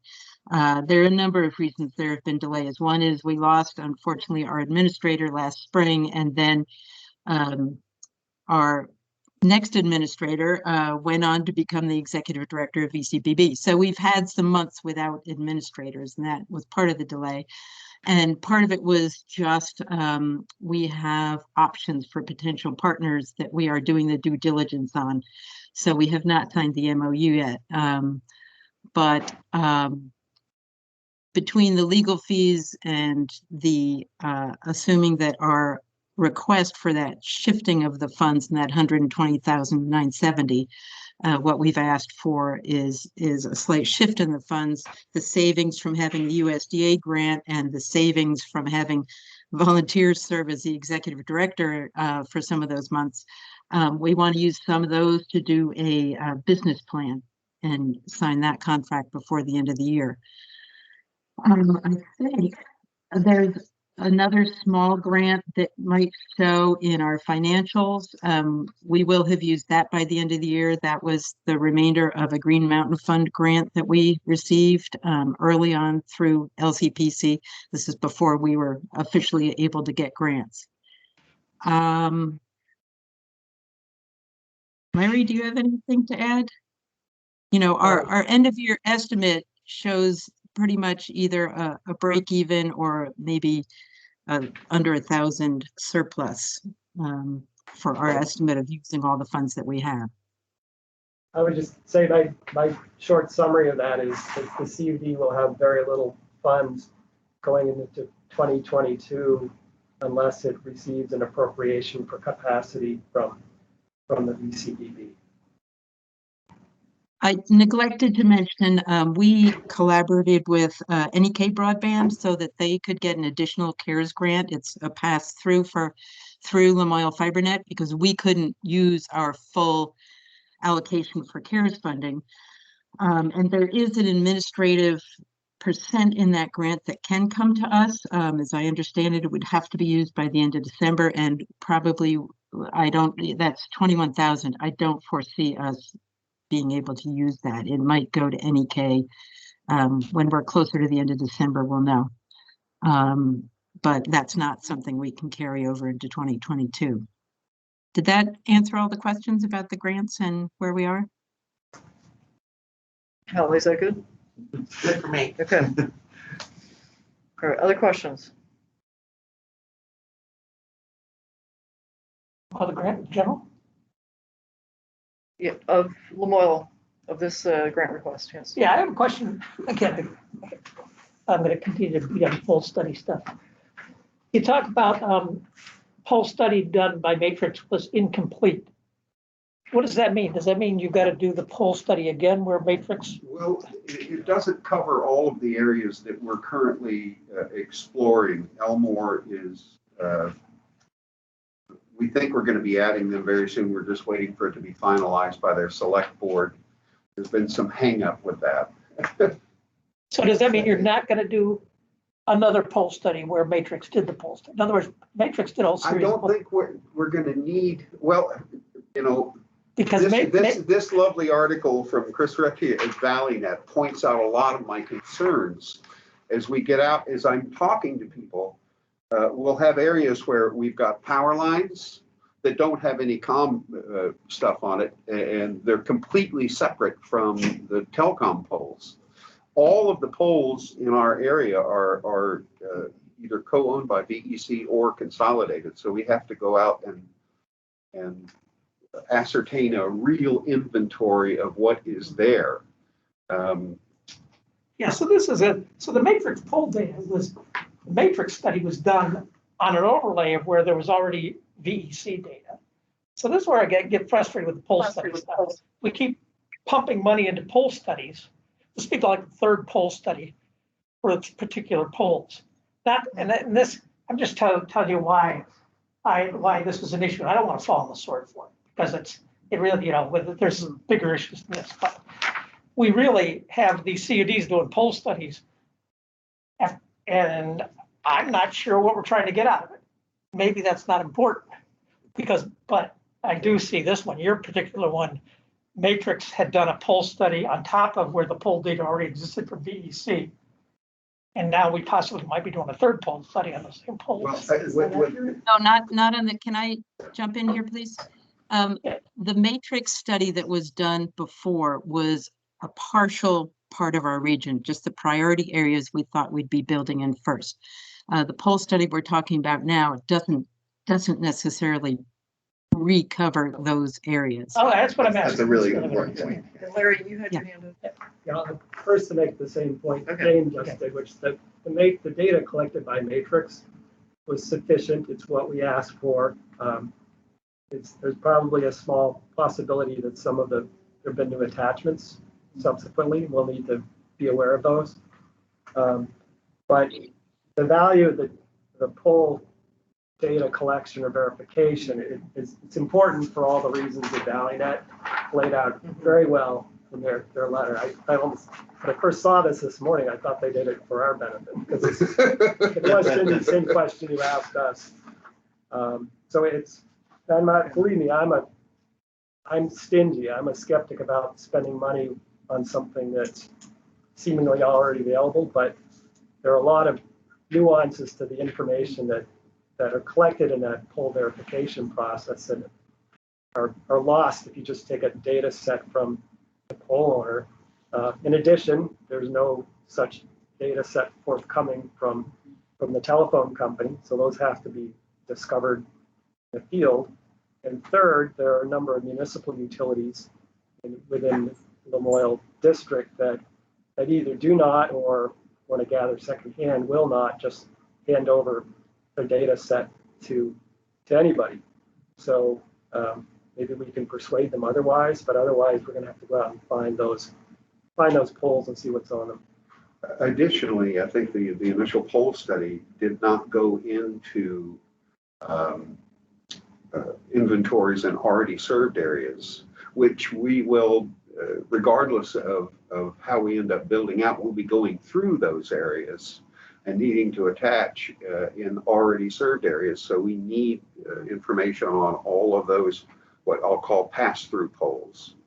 And depending on how we go about our final business, we may end up needing lots more. Now, do we have Stowe pole data? We've not collected that to date. Right. Yeah. And that's going to include a lot of in-depth, detailed conduit work, because there's a lot of conduit, and that's going to be a lot of exploratory work there. We also don't have Elmore, which is a part of Morrisville Light and Power, and we don't have Walca, which is a part of Hardwick Electric. And I have been reaching out, and Alec Jones with the Lamoille County Planning Commission has been reaching out, but has not been getting responses from some of those utilities. So it may end up being incumbent on us to go out and manually gather all that information. So that's why the poll studies. Rob let everyone know that we may need to go into some sort of an executive session if you want to know more details about how our decisions affect us. Yeah, thanks, that's all. All right. I have one more question. So I looked at the business plan and I was confused. And I looked at the affordability comments, and it was implied that it's based on competition for multiple providers. I just want to be sure that we know that we're giving appropriate guidance here about what we're trying to give you pre-construction grants to do. Great. Like this is, this conversation about pole study is great, but in the final analysis, are you dependent on getting a big share of Stowe in where you're competing with other providers, and is your sustainability dependent on having competing ISPs, which could be highly unlikely? No, we're not counting. As a principle of open access, we want to be able to support multiple ISPs. In reality, I don't know that I see that happening. That's not required for sustainability. Right. Okay. But just as a principle of open access, which our board is very committed to, we want the ability for there to be multiple ISPs if one just absolutely determined that they wanted to provide service in an area that we're building out to. Thank you. I have another question on pole studies. I know I was just trying to look back, but I know we approved some pole study work for CV fiber, where Elmore is currently a part of. And if they've got the data, Dave Healy has said that he'll give me any information that he has. So I just want to be clear, that's what we expect. And if we should end up taking on Waterbury, I think that Dave is going to give us all of his engineering, anything that he's already done. So yeah, I just want to make sure we're writing that into any grant here. I mean, we wouldn't want to do it twice. Right. Staff recommendation. So Yes, thank you.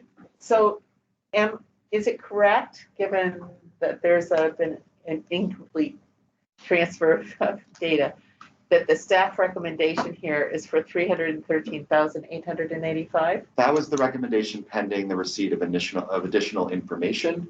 I personally am satisfied with the information they provide to also fund the capital for why they need to do different why they need to accelerate things now. Yeah, I'm very confident. Which is what is the answer? So what is the total I think request? We may need to go in executive session for the answer.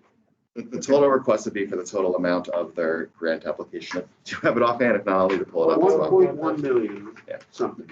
1193 885. Yes. Well, this is all kind of mysterious to know that all of a sudden there's information that says that they need this additional money. Do we need to go into executive session and ask questions? What's Are you going on? recommending we go?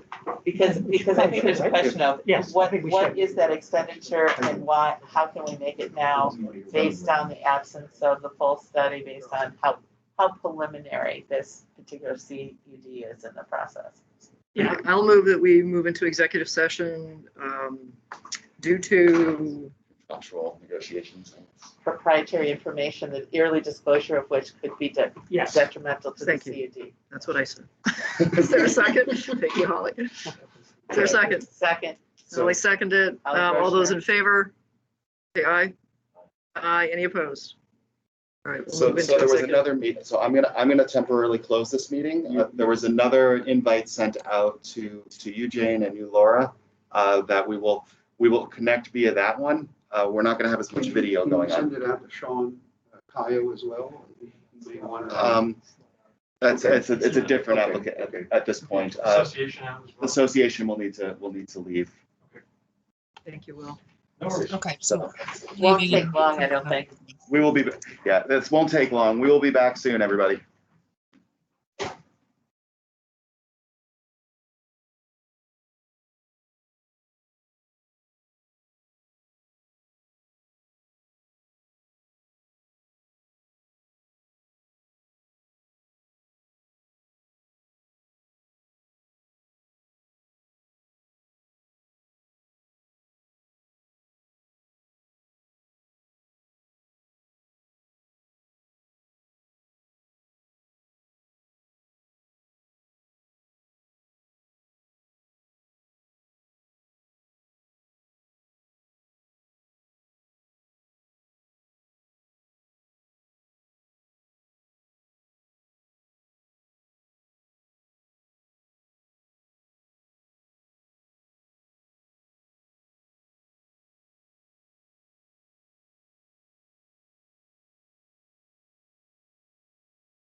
Okay, we are in that other meeting right now. All right. Uh, It is 2:20. Hold on 1 second still. Sorry, I need to use my own computer to set some of the settings. Okay.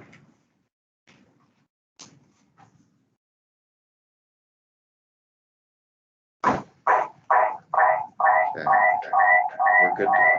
We're good to You're in go. no otherworldly place. Oh, I have my speakers on from earlier. Nope, it's not.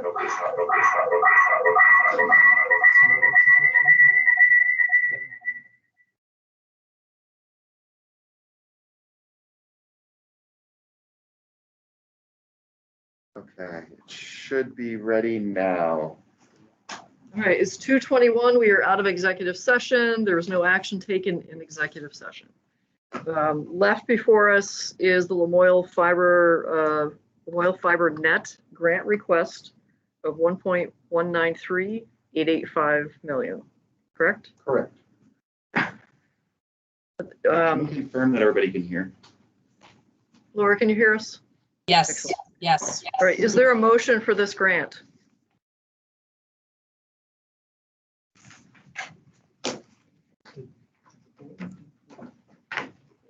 I would be happy to move, Brian, this is Brian, happy to move to approve the grant.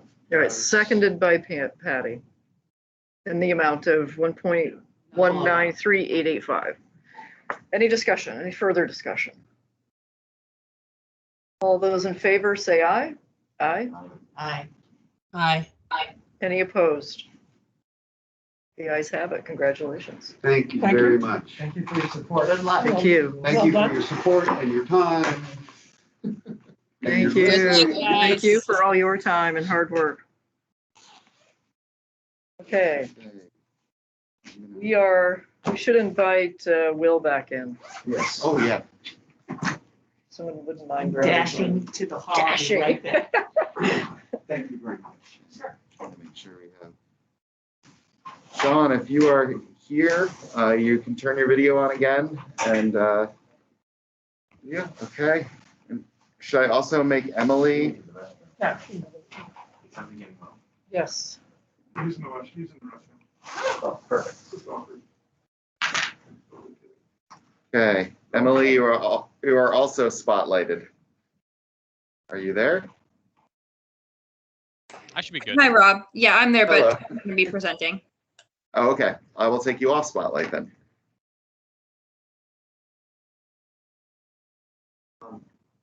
Well, so is Northwest expected to go back into executive session per the agenda? We don't know. Okay, we'll come back in and then go Go back come out. back in and back out of meeting.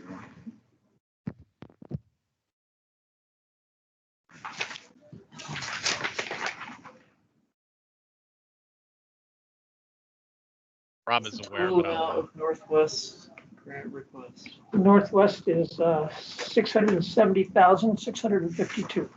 This number? 670,652. Yep, that's. Thank you. am I coming through, Rob? You're coming through. We can hear you. We're waiting for, we're just waiting. A board member stepped aside for a moment. Not a problem. Just a disclaimer, my fancy space satellite is having some issues today, so I'll do my best. But should I get disconnected, I'll work quickly to try to get reconnected. Are you on bad broadband? Aren't we all? Imagine that.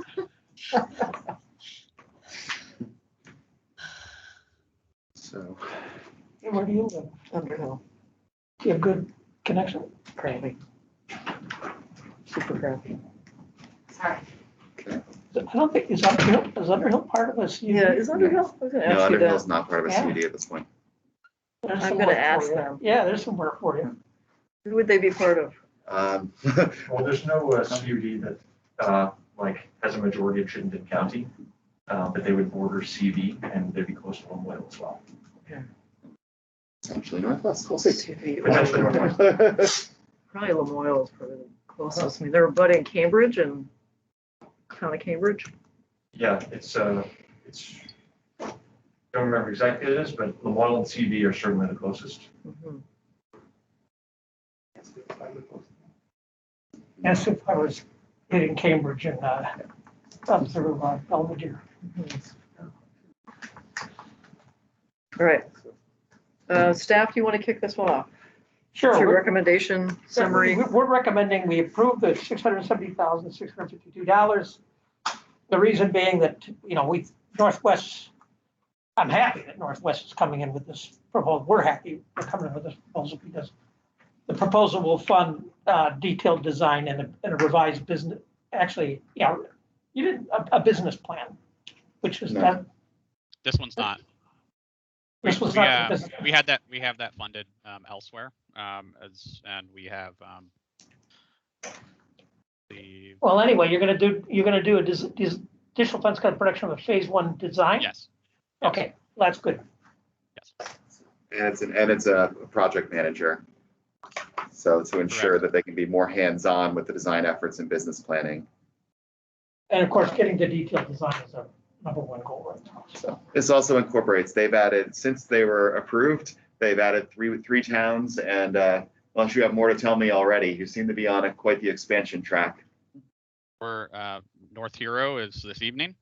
We're trying to wrap up the rest of primarily the islands, but Swanton, Village of Swanton, St. Albans Town were the most recent additions. North Hero is this evening, and we've had discussions with just about all the others, as well as 2 of the more northern Chittenden County communities who have expressed interest in joining Northwest as well. yeah, I think you're seeing the effects of having Sean take over as executive director of full-time work. They're now have hit the accelerator. Sean, are you reaching out to all the municipalities and towns? Yes. How far are you going? How far south are you going? So Colchester and Milton actually approached us. We've had a few discussions. They've attended a few of the meetings, and they've expressed some interest. Obviously, they don't have a big need for under and unserved. They have pockets of that, but certainly they're interested in what we're doing and seeing if that's an opportunity to solve their underserved issues within their communities. Yeah. As well. So Milton, Fairfax, Fletcher, you're not far away from my hometown of Underhill. Mm-hmm. Are any plans to go into Underhill? The idea of Underhill, I have not reached out to. I'm just curious how the towns get hit here because of what. Right now on Underhill. Where's Underhill? Certainly. John, get busy.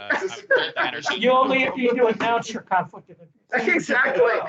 I'm just curious how the towns get enrolled here. Madam Chair? Yes. I'd like to move the approval of $670,652. Excellent. For the Northwest I like this application. quick action. Any second? Brian seconded. Any discussion? Further discussion? Yes. Just gonna ask about Underhill. No, I'm just wondering about, Milton and Colchester and other towns. And if there's any need to go into executive session here, or if that is premature. Could be redundant. I'm sorry? Could be redundant. Well. Yeah. So that's a question about whether, are you moving to go into executive session? I'll ask one question on the record before we do. So I am looking for a recommendation, not a recommendation. I'm looking for an opinion from Rob or Christine as to whether or not that is premature. I don't think that it is, but perhaps I'm missing some technical detail. I would say it's not premature because they're going into a detailed design, which is what we're pushing all of the CUDs into as quickly as possible. So and then whatever towns they can add to that, it's kind of irrelevant to whatever partner they choose. They do need a detailed design. Exactly. So, Madam Chair, I would like us to go into executive session before we approve this, and I don't know if we are out of order, if we need to have those motions, if the board agrees, maybe I will be outvoted on that. No, it's just additional discussion. Before we go into executive session, can I ask my favorite standing question?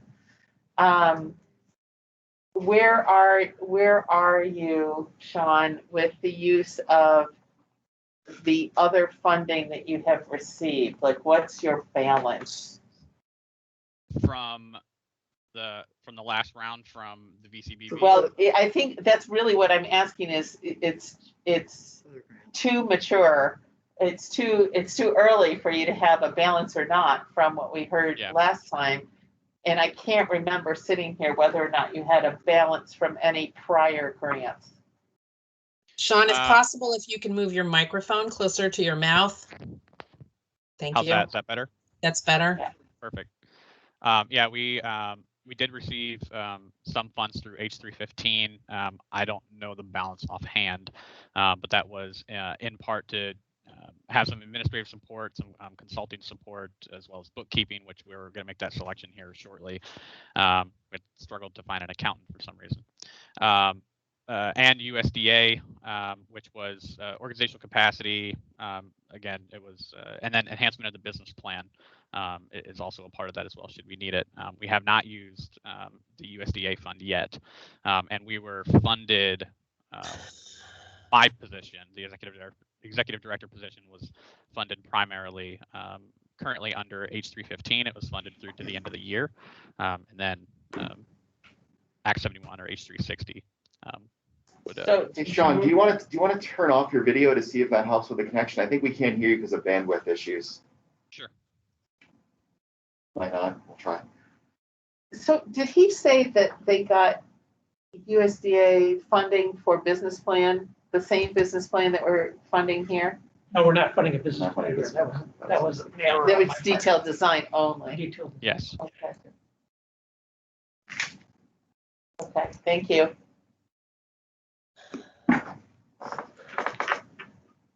All right, is there any further discussion before we Madam consider Chair? the motion? Madam Chair. Yes.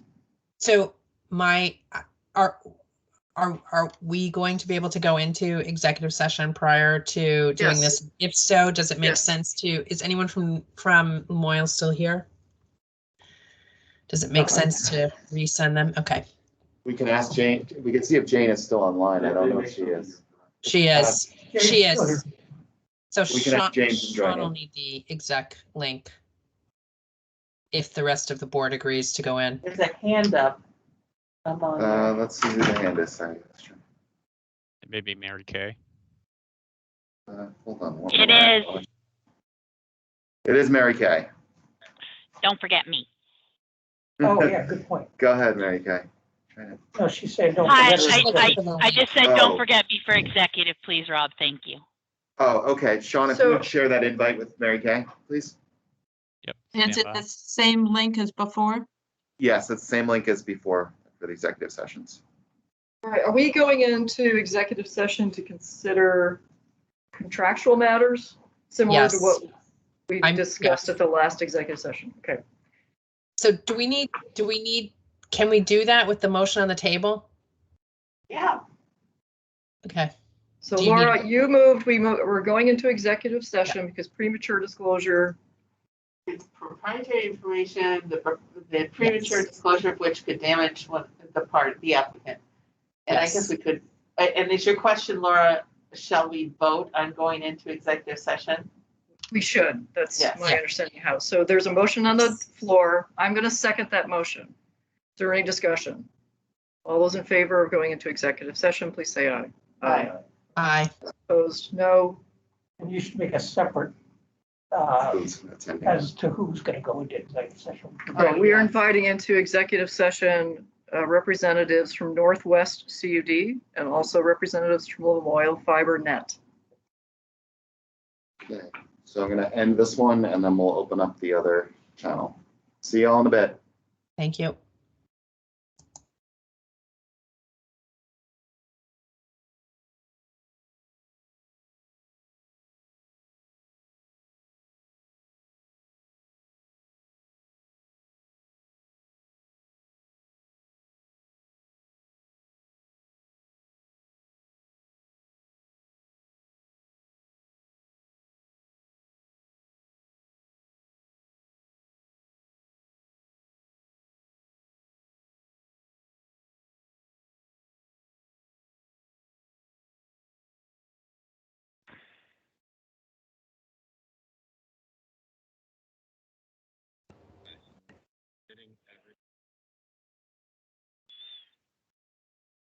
I've never had two teams work at the same time, so I just want to make sure you can hear me.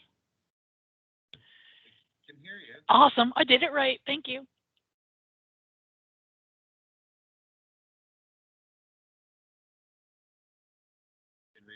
I will do that.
Yes. Joining here. Resume. And I have to turn my, hold on.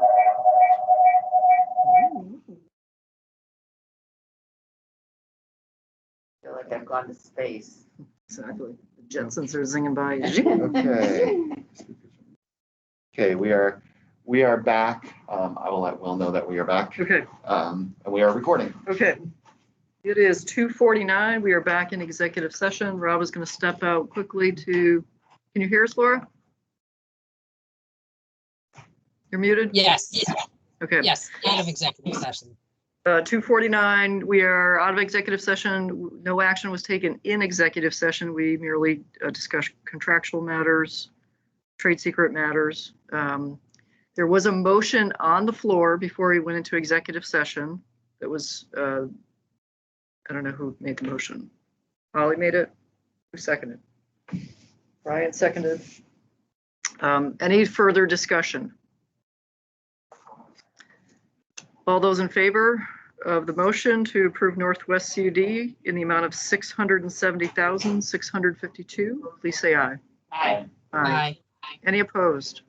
Motion carries. Congratulations, Sean. Thank you, everyone. Thank you, staff. Okay. Thank you, board. All right, with that, we are done with the grant, pre-construction grants, and we move on to the next item on our agenda is pre-construction grant make-ready recommendation. Yes, so we're prepared to make a recommendation. I think it was in the packet. All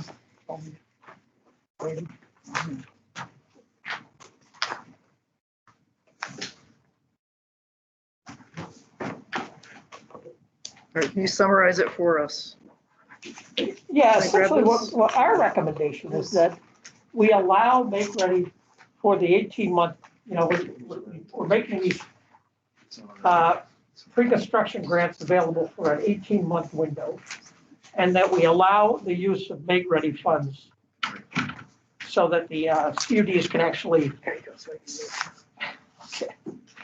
Yeah, one of these is the VCUD proposal. Our proposal is a little more generous than the VCUD proposal because VCBB suggested 9 months. We're suggesting 18 months because really when it comes to make-ready, it's going to take a while. I provided information on the background on this.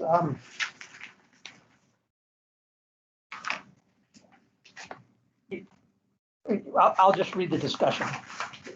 The make-ready application is a result of high-level design. So what happens is you do a high-level design. The make-ready costs are $9 each, so it's not a very big expense. So when you do a high-level design, you do a round design. We're encouraging the CUDs to do make-ready applications as soon as possible because it comes on a first come, first serve basis for the utilities. So another telecom provider could come in and actually apply for the make-ready. So we want the make-ready applications done right away. As part of the make-ready work, it does say in statute, essentially you've got a 2-week, you've got a 2-week turnaround on payment. You mean Rule 3.7? Rule 3.7, yeah, is that not statute? Yeah, 3700. Public Service Commission Rule 3700 does allow a toll holding utility to withdraw within 14 days of lack of payment. Rather than fight that battle, our suggestion is we should allocate the funds for the make-ready that's going to happen within the first 18 months. Do we need a motion on this? Yes. Wait, I thought did we not talk this through? Yeah, but we never got a motion on it. Yes, we did, and I listened to the Yes. recording, and Take we action, make ready, moved to keep it in pre-construction.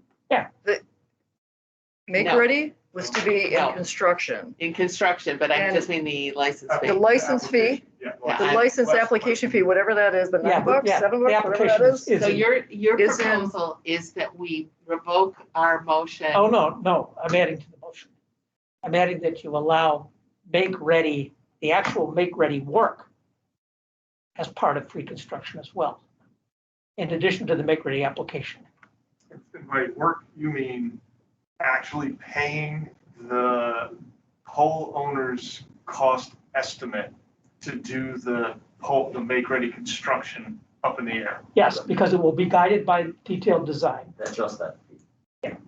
That's what- Just the fee? Is that what I'm No, trying to, no. I'm trying to get No, clarity. We're no. talking about The whole thing. contractors, This does The whole not make thing. sense to me. I don't understand why Traffic we're control. reversing. We're not reversing. You're not reversing, We're we're not reversing. We're expanding. not reversing. We're adding. that's what I think. That's what I'm That's what I'm trying trying to understand. So let me, The whole I'm gonna jump in. The last time we had this discussion, the concept was the CUDs are gonna be coming in and doing construction grants in pieces and parts, tranches. They're gonna be coming in phase 1, phase 2. It might take them 13 phases to build out their entire service area. Make ready belonged in the construction phase, because this is gonna get doled out over the process of building and their tranches for the construction requests. I don't understand why we're revisiting this. Well, because the fear is that they're not gonna be able to make the payment. And I agree. That's, but I- that's not, it's that the timing is too tight. Yeah, the timing's too tight. Okay, so, yeah. So I reviewed most of our last meeting. And we do have a unanimous motion on the table to keep make ready construction funding in construction and make ready application fees in pre-construction. That's right. We're However, suggesting we revisit that. I myself have seen the light.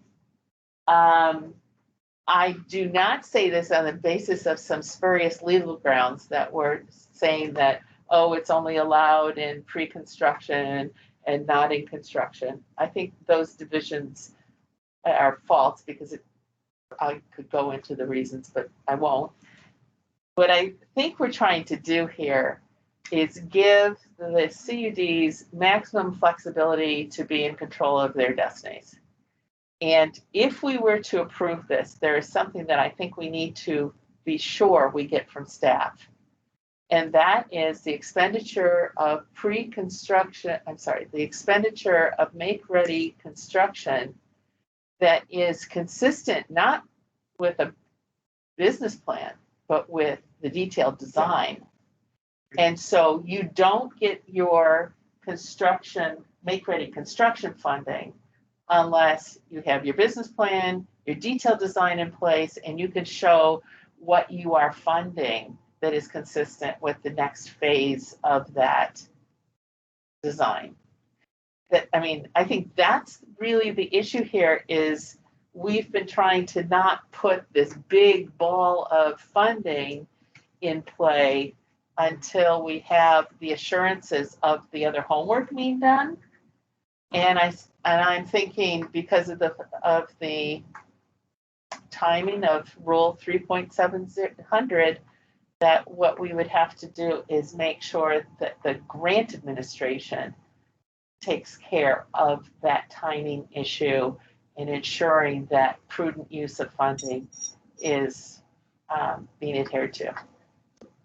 Question. So are you saying that they shouldn't be received the money for applications? No, Or I'm just trying to separate out. So they that can get the motion funds already for- stands. Okay, they That's can what get we the did funds last for the time. application, but funds will not be released for any actual costs associated with make ready until those steps A, B, and C have been Yeah, established. there needs to be guided by design. I agree with Right, her. yes. But the issue becomes getting an approval.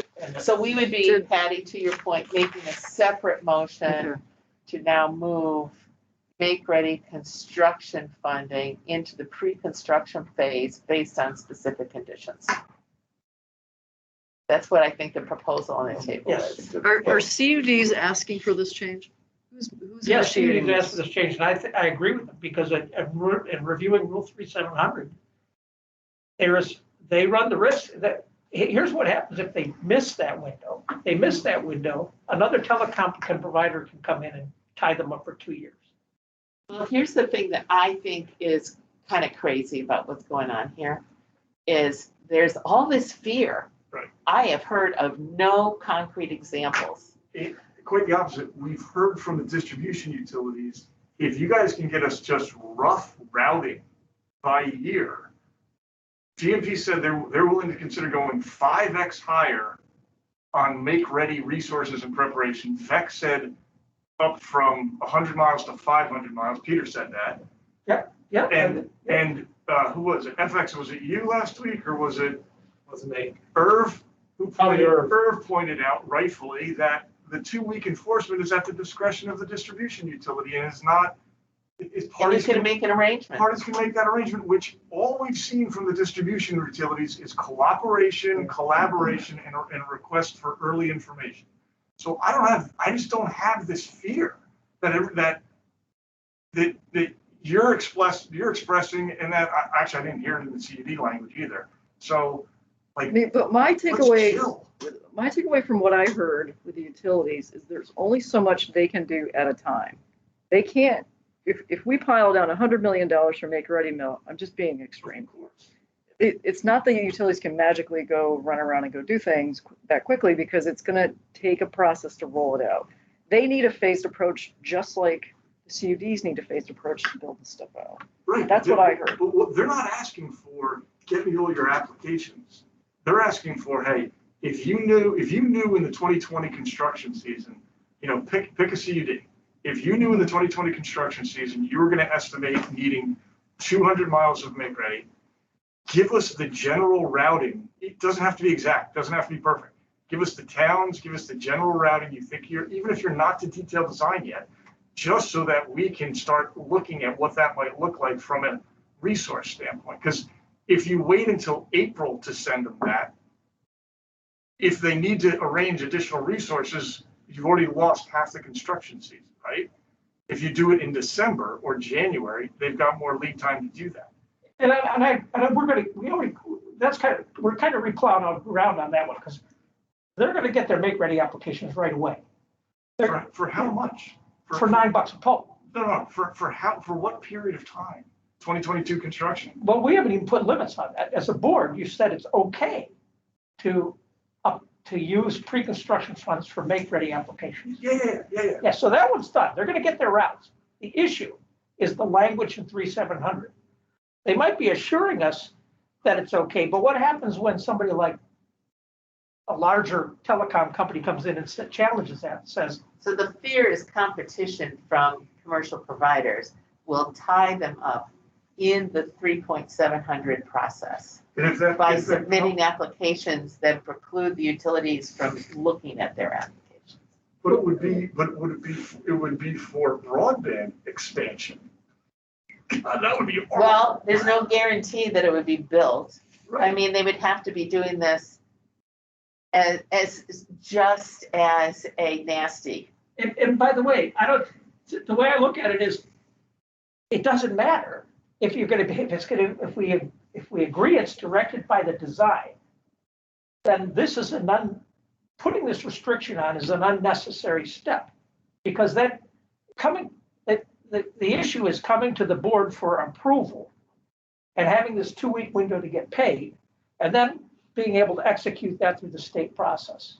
2-week window is negotiable. I'm going to say that again, right? It can be arranged, and all we've heard is cooperation and collaboration with the distribution utility. So every time you say that, I'm going to say that right after. Yep, I know, but there's no guarantee and there's no guarantee the other way. Well, there is a guarantee the other way, because they pay for it and it gets done. Also, the other point is both VEC and GMP, with their Make Ready discount tariff, you don't have to prepay. You don't have to pay the Make Ready until there's a settlement of the discount. That's in the tariff, the temporary tariffs, both of them. So for all of those 4-1 and under locations, the 2-week thing is waived by definition if the CUD is taking advantage of that tariff, which if they're not, they shouldn't come to us for approval, because we're going to give it right back to them and say, no. So a little more on that. We're making this dramatic when it shouldn't be dramatic. Well, a little more on that, I think, is we've got time, because you don't have to do it in the 2 weeks. Thank you, Irv, for pointing that out. Yep. And Mike and Peter Rossi were great. You just give us everything you got, and we'll work with your timeline. So the 2 weeks, I think that went away. They just didn't want to be held. Like, if we can't make it, let's come to that agreement. The other part is I heard Mike Burke and Peter Rossi both say, if we have another application, and they had examples of that, we'll pull all the parties together. You guys know you're trying to get onto the same pole. And I thought They don't have to do that, but that's all in the effort of making sure things roll out, which I thought was wonderful. That was a really good part of the story to hear. So two biggest were up front, and I'm sure WAC is probably going to be in the same territory if something like that was to occur. I'm concerned about the pitfalls associated with giving more money out before we have. That's where I'm at. Yeah, I just want to know, so what's the pre-construction budget going to change by now? If Went we to 8,000, what is it? 18 months, $8,000 miles, approximately the cost to make ready. So I just want to know the number. We're at 30 million today. We walked that back from the mysterious 35 last 2 weeks ago, right? So we're still at 30. Right. So what are we changing pre-construction budget to if we were to include this, what does it change to? I don't know if to get there from the. That's the thing, is I don't think you can get there. You can't calculate that. Okay. You can't calculate that. All right, I fought the case, so I'm not, yeah. Let's just be, I mean, we're going to be very responsive to these applications as they come in so they can pay for their make-ready, not the applications, so they can pay for the make-ready construction once we approve that in the construction phase. I think you can argue both sides of this. You know, the one hand is you can, the one hand is that, you know, we have a risk. We have all these assurances from the utilities, but we have the risk that in writing, it says 2 weeks. Well, I don't think we have to worry about it. And if you don't think We do have a comment. From, right, I want board discussion first. Any other discussion for the board? No. Irv, do you have a comment? Thank you. Yes. You've already cited, as I did 2 weeks ago, unless otherwise agreed by the parties, allows for extension of that 2 weeks. I would also point out, with respect to the hypothetical instance where several entities want to go on the same pole, that there's a whole new section in 3.7XX that deals with one-touch make-ready. When make-ready work does not involve the power space, an applicant can engage a single contractor to do the make-ready to move all of the necessary cables on that pole. So there are many incentives built into the revised 3.7XX rule for cooperation between all the entities that are concerned. So I share Brian's questions about what problem are you trying to solve here? I think the problem is being exaggerated. I think we've all in this state worked hard to encourage and foster a spirit of cooperation. And I see a lot more of that going on across the state than the nasties. Yes, there are entities that from time to time engage in nasty tactics, but I think we've got a lot of safeguards in place and a lot of carrots to encourage cooperative behavior. That's my personal opinion. Okay. Thank you, Irv. Holly. You notice I did not make a motion in favor of this. I just said I could understand it, but I do think that we as a board would want to know if one of our grantees is having this kind of problem. And we would be pretty vicious in our response. Exactly. Yeah, for predatory activity. So, okay. Okay. If we need to make changes down the road, we'll make changes down the road. I'm satisfied. The other discussion board, thank you. Okay. I withdraw my request. Okay. For us to comment. So we have, next on the agenda is legislative session. So wait a minute. Time out. We didn't make any action on the pre-construction. I'm looking at the agenda. It is 3:08. Will is here. I want to give time for Will. And we also have public comment at 3:30. And we don't need to have a motion on the staff's suggestion so that we can decline. I don't think. All right. We have to take it. All right. We also do We work for have you. Deb Shelby for wanting to represent the interests of towns that aren't in CUDs that asked for 10 minutes. I want to make sure, she's been waiting I'm the whole sorry. meeting, so I want to make sure she has a chance. Where is this? That's the non-CUD towns construction grant concerns. Can we number these in the future? We had one that it just makes it easier. So you can say agenda item number Sure, sorry. 8. It's Deb Shelby. She's from the town of Bolton.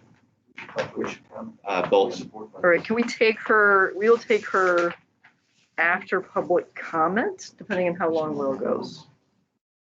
No? All right, let's take Will first.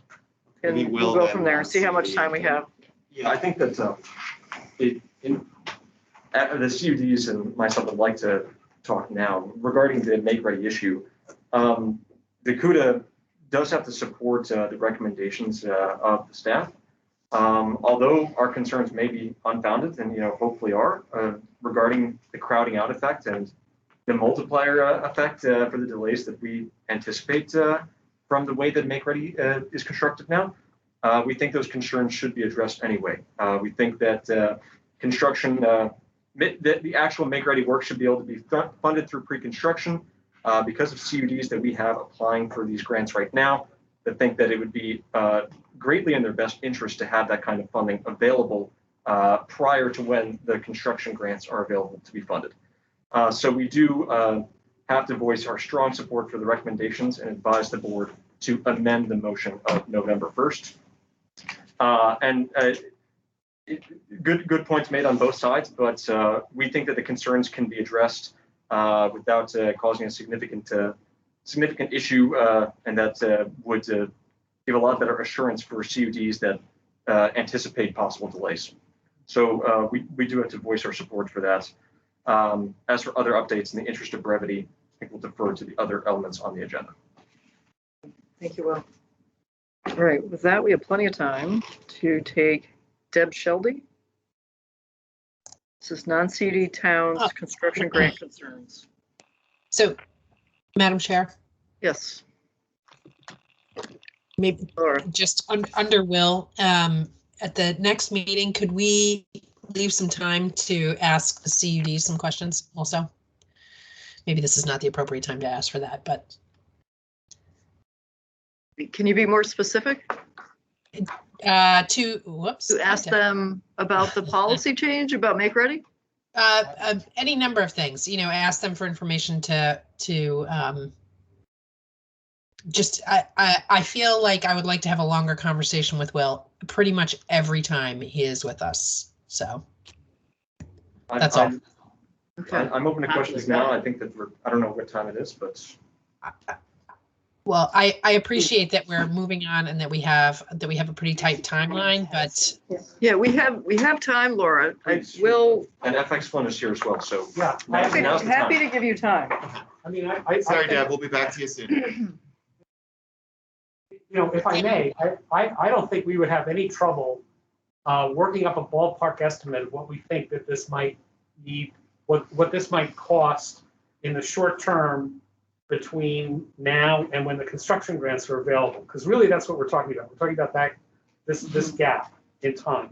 And so we'll take it on to come up with an estimate for what that would actually involve. And next time you meet, we'll have a number that we would say, if you modify the proposal